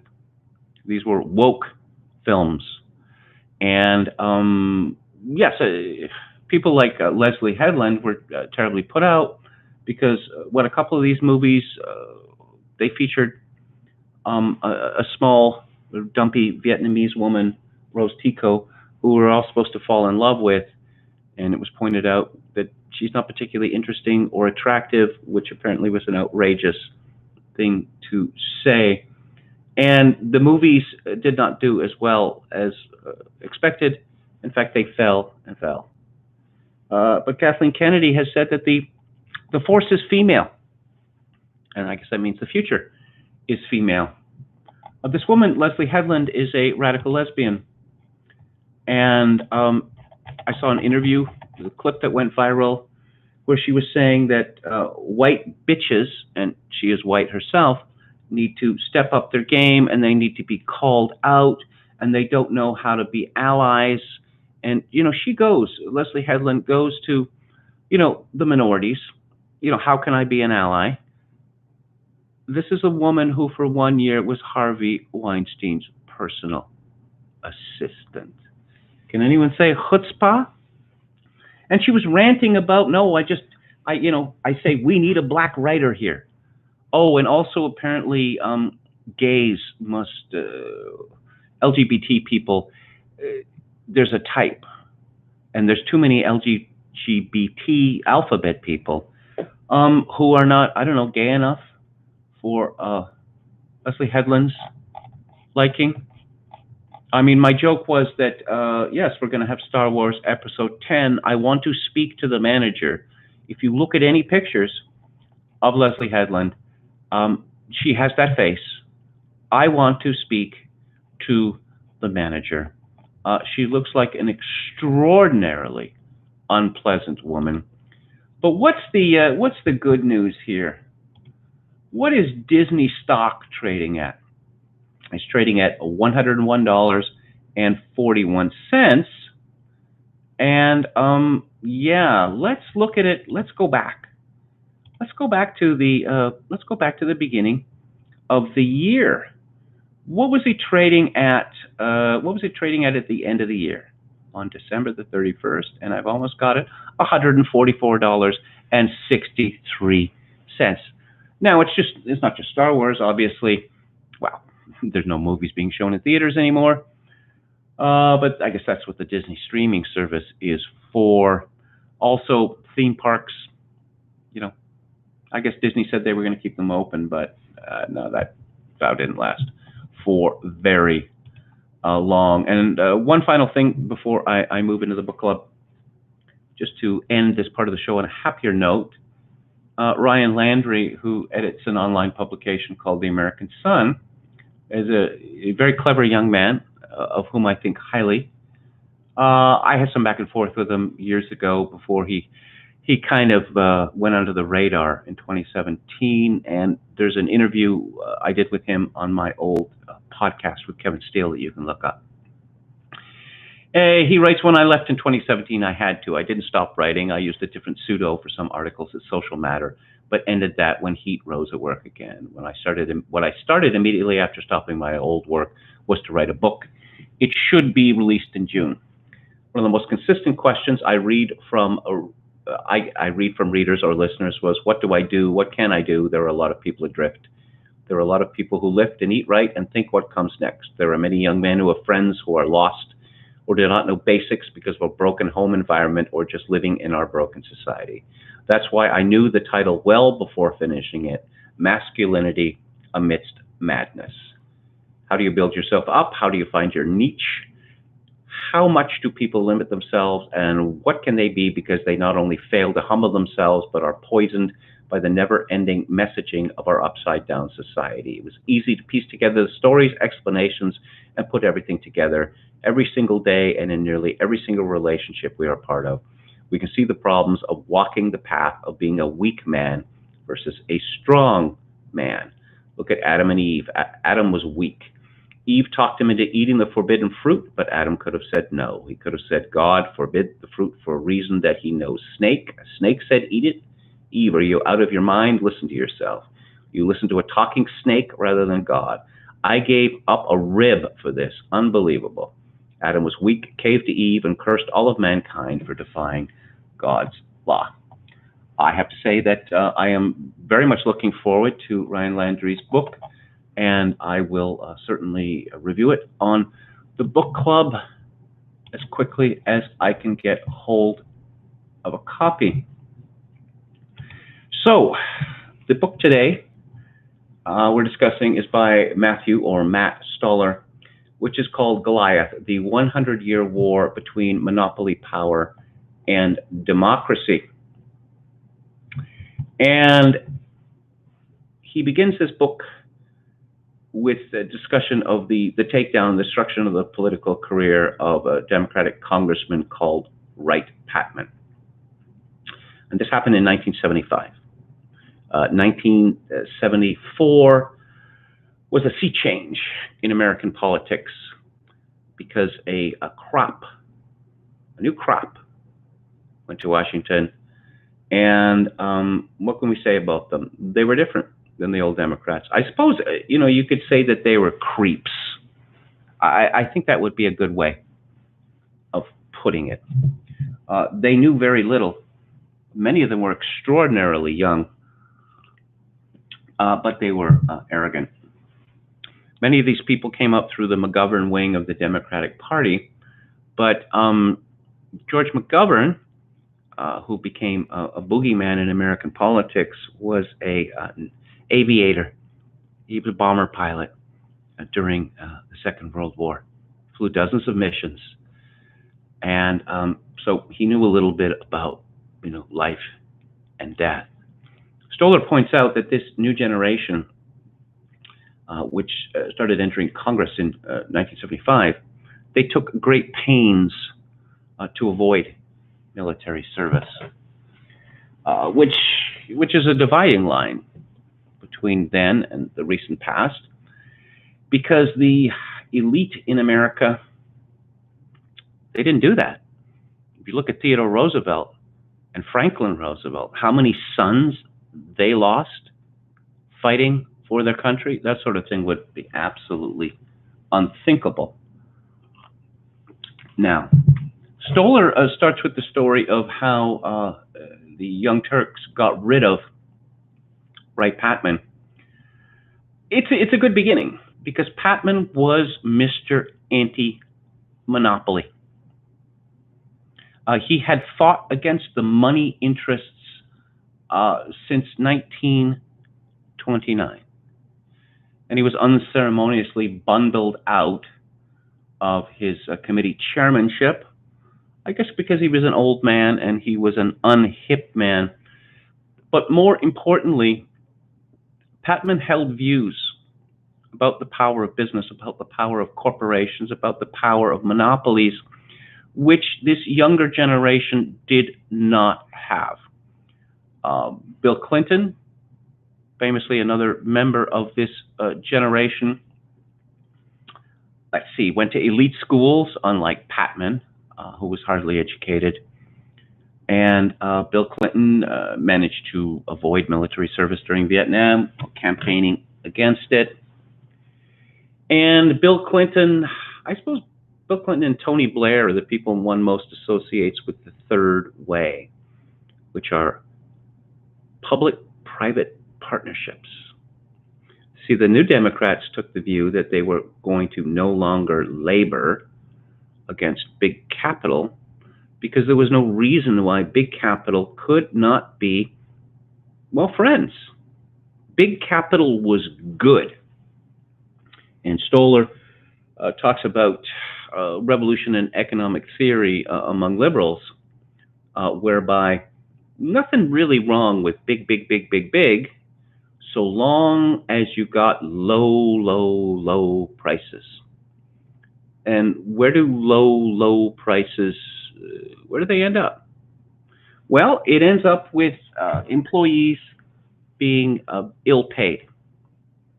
It ends up with employees typically knowing little or caring less about the places where they work because you're not paying them enough for that.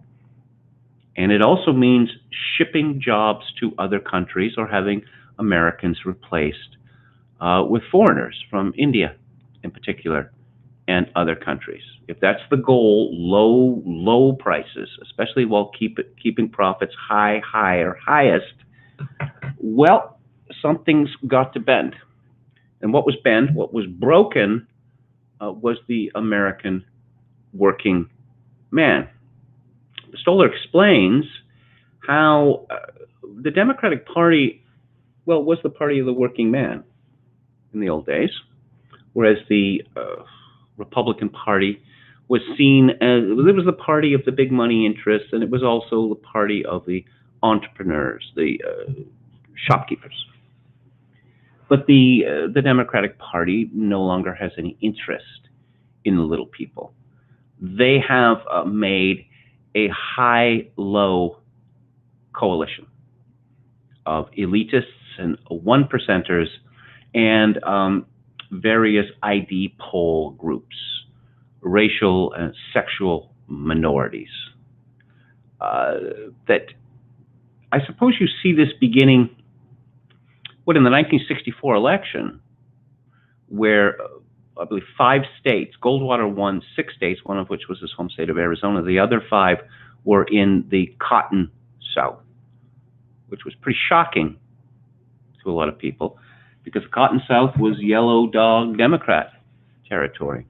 Nixon consolidated those gains in the 68 election, and by 72 it had become a romp, and the South now has been solidly Republican for decades, although immigration is on the verge of changing that. Of course, immigration is another slap in the face of traditional Democratic populism, because it's obvious that if you're going to bring in large numbers of people from foreign countries, particularly third world countries, particularly if these people have little or no education, or can't even speak English, or can't even speak Spanish, they are going to be a hateful rival to native-born Americans, particularly those with only high school education or less than high school education.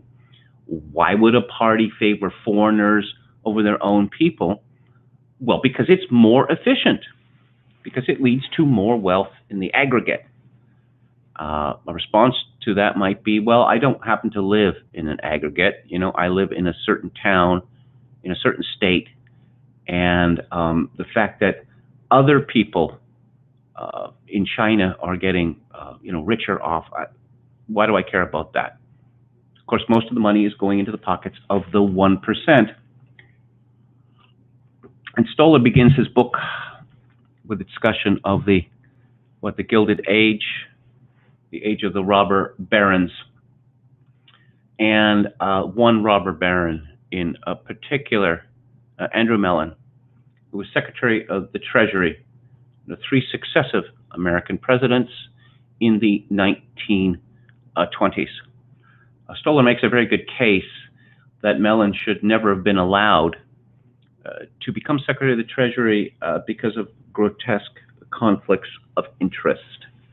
That he gave himself income tax rebates, huge income tax rebates, that he was in charge of what was Internal Revenue Service, the equivalent at the time. He controlled Alcoa, which held an aluminum monopoly in America. And so progressivism had become popular in America in the late 19th century and the early 20th century.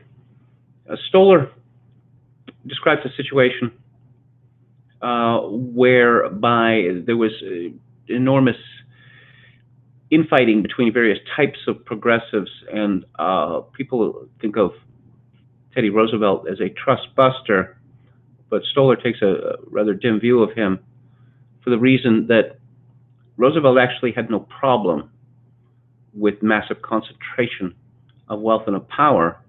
He just believed that this should be run by the government, and in particular, him. Woodrow Wilson took the position that he did not want a rule by experts, but well, that has been the wave of that was the wave of the 20th century. Experts, experts, experts running everything, and of course, the robber barons had their experts, and of course, the third wavers or the neoliberals, they have their experts too. And it's curious that, and I touched on this when I talked about the biography of Andrew Carnegie, that the same arguments are made now as were made at the during the age of the robber barons. That Carnegie, of course, he was a disciple of Spencer, of Herbert Spencer, and it's the law of nature or science. It's rather like the way communists justified themselves, that you cannot stand in the way of the laws of nature. The laws of nature say that businesses get bigger and bigger and bigger and bigger because this is better for everyone, and that is, of course, how the neoliberals define themselves. They've moved beyond politics. That's the way they look at it. This isn't a political question. It's an intellectual or scientific question. And there are laws. Like globalism is inevitable in the same way that Marxism was inevitable. Now, of course, that wasn't true then, and it isn't true now. But we see with this COVID-19 hysteria, if you claim to have the mantle of science, then there's almost nothing that you can't get away with. And Stoller talks about, I'll give you another example, the ghastly opioid crisis. In 2017, 130 people in America died every day of overdoses by heroin-like medicines peddled by doctors, paid by pharmaceutical companies based on how much they prescribe. The monopolization is grotesque. One of the billionaires who helped create the most important opioid, OxyContin, Richard Sackler, recently received a patent for addiction treatment. And the Sackler family name, as of 2019, graced facilities at Harvard and Yale. Even the drug used by police and EMTs to treat overdoses, I always had trouble with this, naloxone, is monopolized by Amphastar Pharmaceuticals, tripling in price since 2017 and stretching the budgets of those tasked with saving the lives of overdose victims. So, I mean, this goes beyond. This goes beyond the Gilded Age. So pharmaceutical companies they get fewer and fewer. Combination. They become more and more powerful. They buy off doctors in various ways, and medicine is prescribed, which is unnecessary, almost wholly unnecessary. Families like the Sacklers become fabulously rich, and they buy prestige at places like Harvard and Yale. And then, oh, we have a drug now which treats the effects of the drug, which gets prescribed even though people don't need it, and it kills people. And this is the world in which I suppose we've all got used to this now. And Stoller is very good at pointing out that, well, none of this has to be true, and that we are told that all of this must be, but of course it doesn't have to be. He writes, old problems have returned. Wage stagnation and economic inequality is back with a vengeance, as is regional inequality, with a few gilded cities full of capital and opportunity and vast swaths of impoverished rural areas beset with addiction and depression. Civic leaders who used to run local stores, churches, and small businesses, local law firms, and farms have been washed away by a wave of Walmarts and Targets and Amazons. This is not just true in America, but globally. In the commercial realm, more and more of us work for really big companies. Farmers must sell grain, buy seeds, potash, chemicals, and sell chicken and beef through a small group of giant companies. Every small business is at the beck and call of a credit card and payments cartel. Concentrated power is in every nook and cranny of commerce: peanut butter, poultry, supermarkets, movie theaters, vaccines, drugstores, advertising. Increasingly, the systems on which we rely, such as airlines, seem to be falling apart. Software failures knock out thousands of flight schedules at once, and random fees frustrate passengers as much as bad scheduling software frustrates flight attendants and pilots.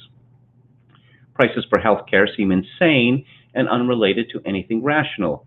A massive policy celebrated as bringing us universal healthcare exists side by side with untold Americans putting up GoFundMe accounts online to beg their fellow citizens for money to buy medicine. Now, then he writes, even the wonders of a new technology like the open internet have been subverted to allow meddling in elections worldwide and induce ethnic conflict. I presume he's referring to the discredited Putin stole the 2016 election canard. And he continues, somehow we took the greatest communication platform ever created and used it to manufacture a new generation of Nazis. Where are these Nazis? You know, he's talking about the problems with large numbers. How many Nazis could you put together in America? 10,000? 5,000 maybe? I don't know. In a country of well over 300 million, it doesn't really seem to have, it doesn't seem to be relevant. I mean, he talks, Stoller talks about the KKK at some length in the book. The KKK was, twice in American history, a very powerful force. KKK has not been a powerful force since it was effectively busted by the FBI in the 1970s. And of course, you know, its influence had largely drained away long before then. Stoller claims to understand the Trump phenomenon in that Trump is not a member of the elite. Trump does not hold to elite positions on neoliberalism and the like, but Stoller seems to link him to authoritarianism. And, well, of course, this book came out in October last year, a few months before the COVID-19 hysteria began, but Trump is now being assailed as the president who wants to kill everybody because he wants people to be able to, you know, walk outside and take exercise and, you know, do their jobs. This is the new authoritarianism, to allow people the most basic civil liberties, to allow them to work. So I can't give an unqualified thumbs up to this book, although there is very much which is useful in it. Its indictment of monopoly is quite powerful. He writes, a generation ago there was a revolution. It was not a left-wing or right-wing revolution. It was a revolution of ideas.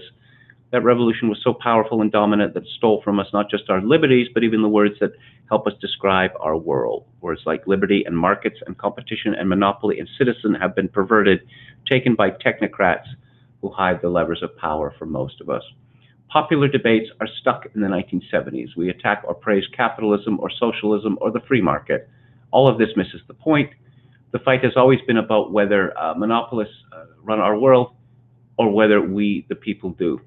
This is the fight hidden from us by the revolution of the 1970s. This book is the story of this revolution, why it happened, and just what the revolutionists were overthrowing. Well, I am a Burnhamite, and I don't believe that democracy has ever really existed. The world is run by elites, and the world will always be run by elites, that the iron law of oligarchy obtains. The question is, what do the elites stand for?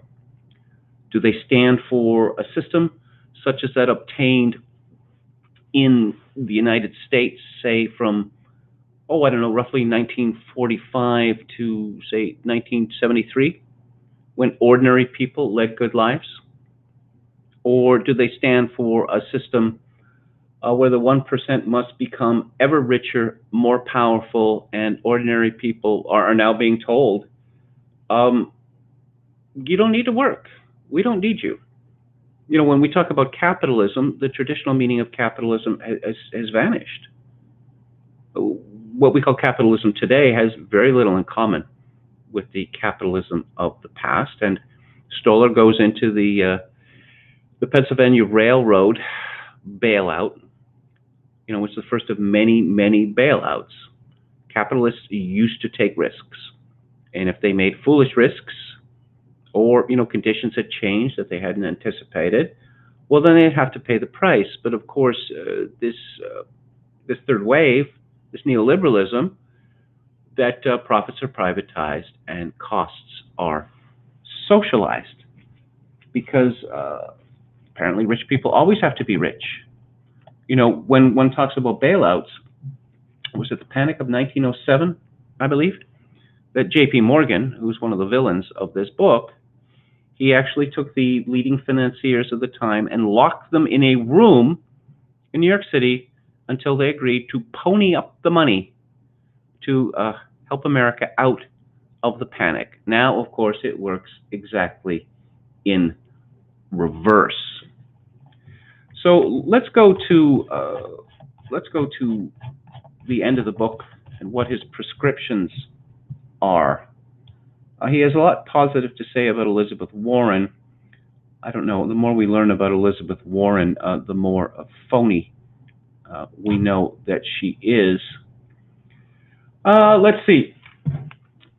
Elizabeth Warren from Oklahoma. Okay, Bernie Sanders ran a campaign in 2016 based on opposition to too big to fail banks.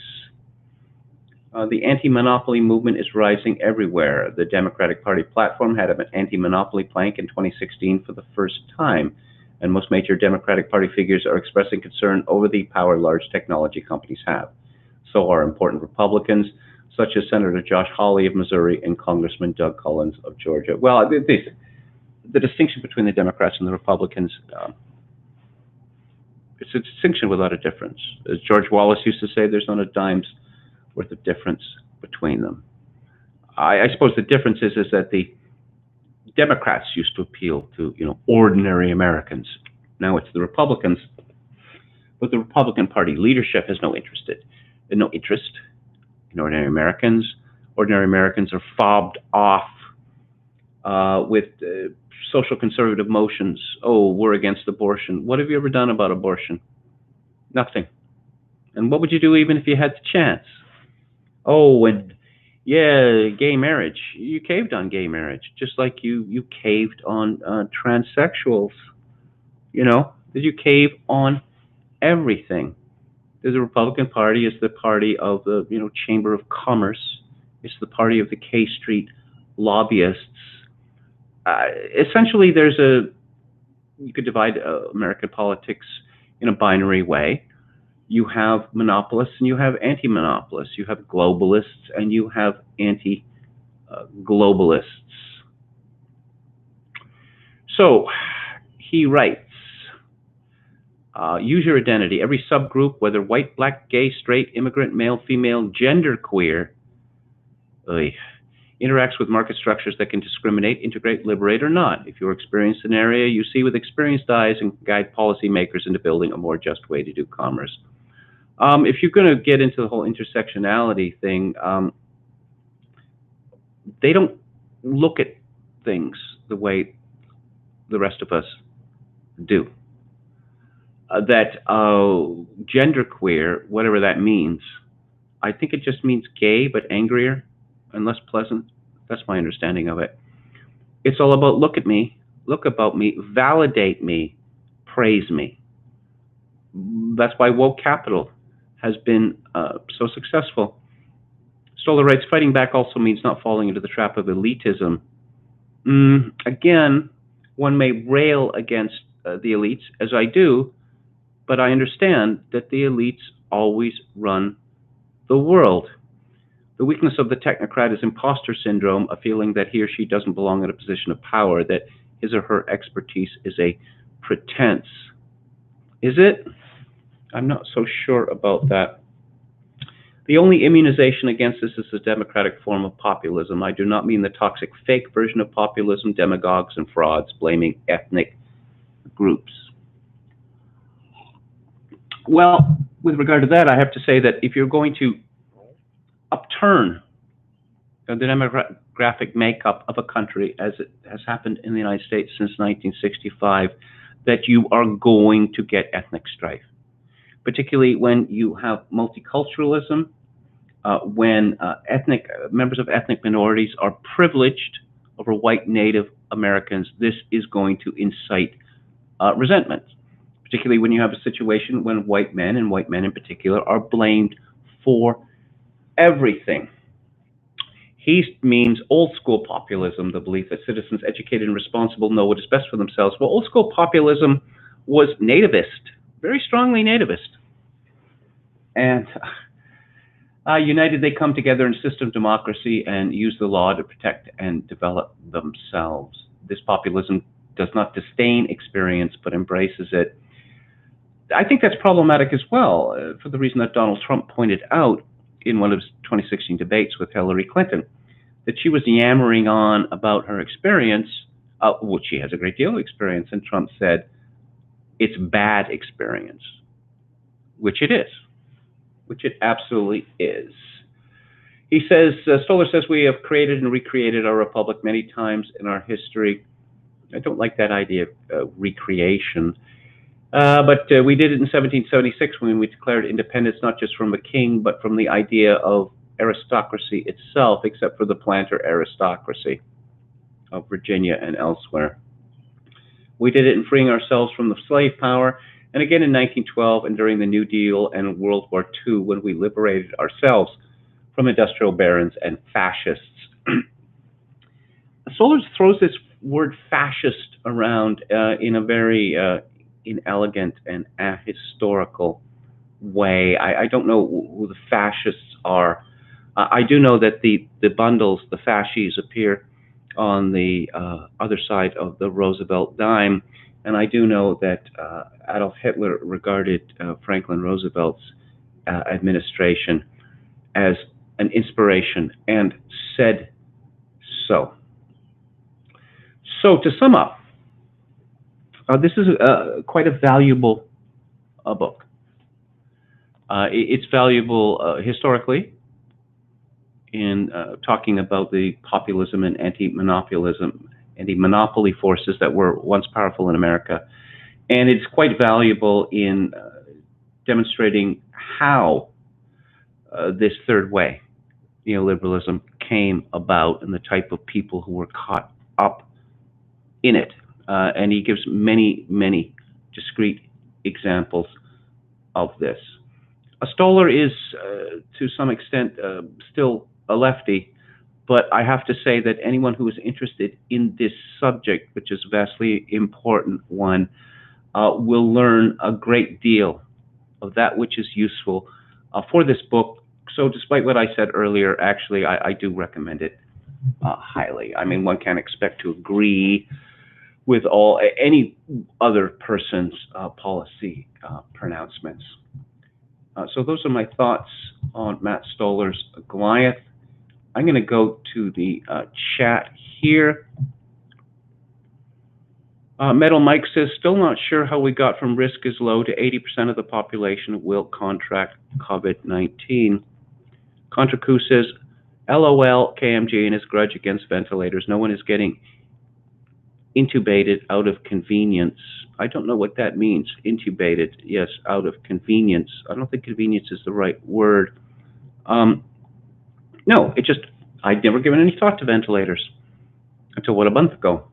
Apparently it was Trump's fault that New York State and others didn't have ventilators, and we were given the impression that ventilators were kind of technological miracle workers. Now it turns out they kill almost every person who's put on them. EV says lockdown is porous and therefore its effectiveness is not only called into question but denied. It has to be denied. Again, if you're going to lock people into their homes and apartments and have government workers wearing hazmat suits, deposit boxes full of food and drink outside their door, that would be one thing. But given how this supposed lockdown has actually played out, I'm going to assume that close to 100% of the population of the United States has been exposed to the coronavirus. Some of them didn't get it. Some of them got it completely asymptomatic. Some of them, got COVID-19 and suffered a little bit. And some of them, and we know who these people are, they tend to be quite old. They tend to have one or more comorbidities. Some of these people have died. But it turns out now that it was not and was never a grave threat to the greater population. Tom Anderson says KMG and Bill Mitchell would get along quite well. Ooh, sick burn. Okay. Ian Chadwick says Leslie Headland is an alpha Karen. Well, yes. If you go to my Twitter feed, you can see it. It's funny. She's one of these women who is constantly changing her hair. That is to say, the length of her hair and the color of her hair. I'm not, talking about, say, brunette to lighter or blonder, but no, radically different and different colors at the same time. And of course, glasses or no glasses and all these different kinds of glasses. And it's rather difficult to take someone seriously who is always radically altering one's appearance. But the picture, the face that she has, if you do a Google image search for her, in almost all of the pictures, she's got that I want to speak to the manager face. Let's see. Ashley Bravo says Americans basically just rolled over and accepted COVID technocratic rule by the oracle of the sacred white lab code. Yeah. I don't know. This could be a sea change as well. I mentioned Georges Sorel earlier. He was not a worshiper of science. That he thought that the rational view was mistaken, that it was not a human view. And I'm not endorsing magical thinking. I'm still a linear thinker. But I have to say, the idea that everything, well, it's a materialist view. Let's trot out the facts, and we can use logic to come to the right decision. Well, the facts, so-called, and the logic, so-called, led us to neoliberalism. It led us to globalism, and it led us to, this economic collapse that we are going through now. It basically revealed that the American working class is disposable to the elite class, just like peasants were to Maoist rule. Well, yeah, that's true. None of this has been thought out. Oh, universal basic income, says the Pope, says all these other people. There was this book, Orrin Cass. He wrote a book about the American worker, which I praised on the book club a few months ago. There are very few people who are suited to a life of leisure. Most people need to be busy somehow. They need jobs.